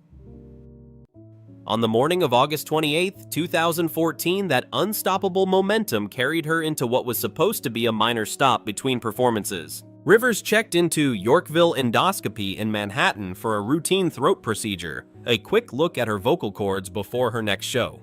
She joked with the staff, charmed the nurses, and reassured friends she would be back on stage that very night. To her, it was an inconvenience, not a danger. A pause, not an ending. Inside the procedure room, however, critical moments slipped away unnoticed. Her oxygen levels dropped, alarms failed to trigger urgency, and within minutes, her heart stopped. Paramedics rushed her to Mount Sinai Hospital, where doctors managed to restart her heart, but the damage had already been done. Her brain had been deprived of oxygen for too long. For days, she remained on life support while her daughter Melissa Rivers kept vigil at her bedside, holding on to hope as the world waited in disbelief. On September 4th, Joan Rivers was pronounced dead. Investigations later revealed a series of failures, improper monitoring, unauthorized actions, lapses that turned a simple procedure into a fatal one. The revelation sparked outrage and reforms across outpatient clinics nationwide. Yet her legacy refused to be defined by how she died. Joan Rivers lived exactly as she performed, boldly, unapologetically, and without retreat. Though her voice was finally silenced, its echo remains sharp, defiant, and impossible to ignore, a reminder that truth spoken loudly can outlive the body that delivers it. James Avery. To millions of viewers, his voice was authority wrapped in warmth. James Avery wasn't just a television character. He was a presence that felt real, grounding, and unshakable. As Uncle Phil on The Fresh Prince of Bel-Air, he embodied discipline balanced with compassion, the kind of strength that corrected without cruelty and protected without hesitation. For a generation growing up alongside that show, Avery became a second father, stern-wise and endlessly dependable. Away from the spotlight, his life carried the same depth. Before acting, Avery served in the U.S. Navy during the Vietnam era, later dedicating himself to classical theater and the study of Shakespeare. He mentored young performers, championed arts education, and carried himself with a quiet dignity that never demanded attention. By By 2013, however, his body began to betray the stability he represented. At 68, Avery underwent open-heart surgery at Glendale Adventist Medical Center in California, a procedure doctors initially described as successful. Recovery seemed promising at first, but the calm did not last. A severe infection set in, unexpectedly spreading with merciless speed. His organs began to fail one after another, overwhelming a body already weakened by surgery. On December 31st, 2013, as the year drew to a close, James Avery passed away with his wife Barbara holding his hand. Those present said he remained calm to the end, carrying the same composure that had defined him throughout his life. The reaction was immediate and deeply personal. Fans flooded social media with quotes, memories, and scenes that had shaped their childhoods. Will Smith wrote that he had lost a second father. Tributes poured in from actors and artists who remembered Avery not only as a performer, but as a mentor and guide. His death carried a cruel irony. The man who symbolized strength and stability was undone by the fragile mechanics of the human body. Yet what remains is larger than loss, a legacy of authority tempered by love and a voice that continues to echo wherever guidance and compassion are needed. If James Avery's story touched your heart, please like this video in his honor, a small gesture of respect for the father figure who meant so much to so many. Richard Harris. He never belonged to moderation. Richard Harris lived as if every day demanded excess, excess passion, excess volume, excess truth. From Camelot to A Man Called Horse and later as Dumbledore to A New Generation, Harris didn't simply perform roles, he burned through them. Fame followed him, but so did chaos, and he wore both like badges of honor. To the public, he was brilliant, unpredictable, and impossible to tame, a man who refused to soften with age. Behind that fire, his body had begun to fail. Years of hard living had taken their toll, and in 2002, what appeared to be a routine chest infection revealed a far darker truth: Hodgkin's lymphoma. Surgery was required to ease his breathing and manage the spreading complications. Even then, Harris treated illness the way he treated life, with mockery and defiance. He joked with nurses, asked for Guinness, and laughed that the only way he would leave the hospital was feet first. It sounded like bravado. It turned out to be prophecy. As days passed, infection spread through his weakened body. The humor faded. Strength drained away. On October 25, 2002, at University College Hospital in London, Richard Harris slipped into unconsciousness with his two sons at his side. The rebel who had spent a lifetime challenging limits finally reached one that could not be crossed. He was 72 years old. When the news broke, the reaction was thunderous. Hollywood mourned a man who had turned personal demons into raw, electric performances, who lived loudly and unapologetically until the very end. His funeral drew legends, friends, and admirers who understood that Harris was never meant for quiet endings. He didn't fade. He detonated. And even in death, Richard Harris left behind not silence but an echo, the unmistakable sound of a man who refused to go gently and never once apologized for the fire he carried. Christopher Reeve. For the world, he was the man in the cape, the face that made millions believe gravity could be defied. Christopher Reeve entered popular culture as Superman, tall, radiant, seemingly invincible. His smile symbolized hope, his posture confidence, his presence reassurance. On screen, he saved cities. Off screen, few imagined he would soon be fighting a far more brutal enemy, one with no special effects and no escape cut. Everything changed in 1995 when a horseback riding accident shattered his spine and left him paralyzed from the neck down.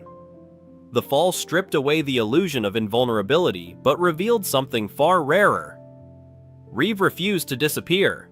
Bound to a wheelchair and dependent on machines to breathe, he rebuilt his life around purpose. He became an activist, a director, a voice for millions living with paralysis, pushing medical research forward with the same conviction he once brought to film sets. Pain followed him constantly, but surrender never did.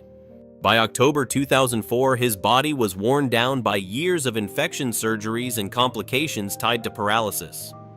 What was meant to be a routine procedure to treat a wound quickly spiraled out of control. Infection set in with terrifying speed, spreading into sepsis. On October 10th at Northern Westchester Hospital in New York, Christopher Reeve suffered cardiac arrest. Even the strongest heart can only fight for so long.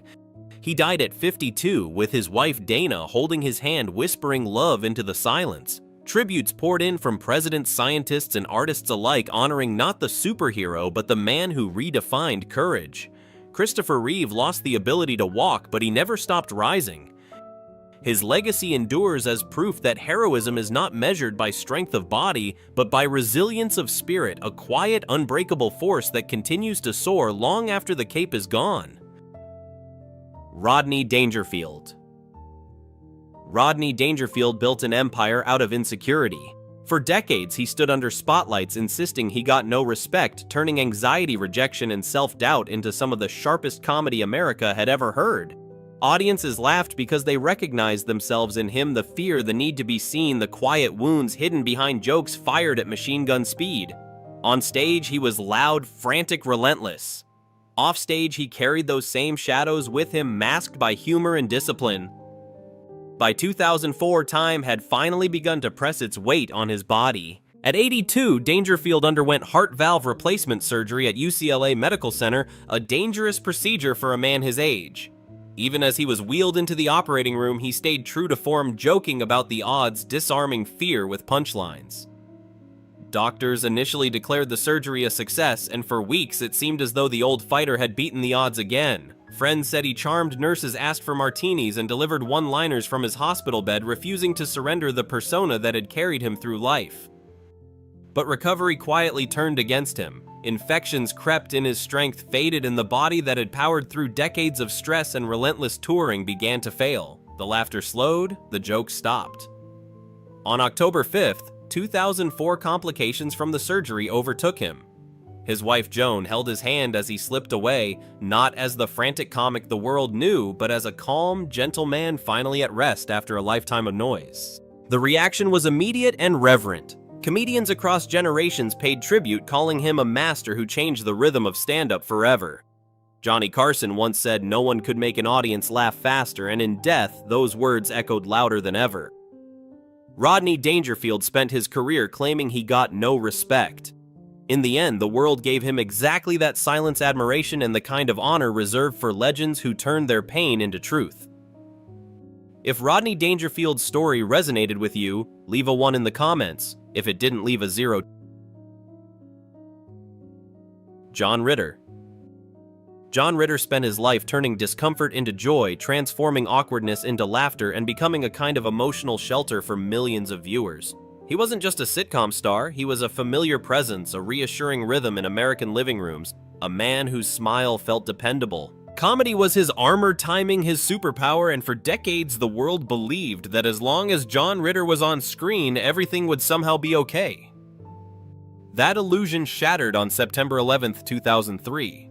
Ritter was 54 and on the set of 8 Simple Rules, rehearsing lines and joking with the crew, moving effortlessly through another ordinary workday. Then, without warning, pain struck. He doubled over, clutching his chest, the laughter evaporating in an instant. Panic replaced routine. Everyone assumed the obvious heart attack. Paramedics rushed him across the street to Providence St. Joseph Medical Center in Burbank, the same hospital where his life had begun, an eerie symmetry no one noticed in the chaos.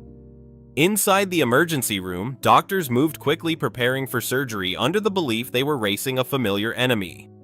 But when they opened his chest, the truth emerged with devastating clarity. This was not a heart attack. It was an aortic dissection, a catastrophic tear in the body's main artery, silent, fast, and often mistaken for something else. As surgeons fought to repair the damage, Ritter's heart stopped. Despite repeated attempts to revive him, the battle was lost.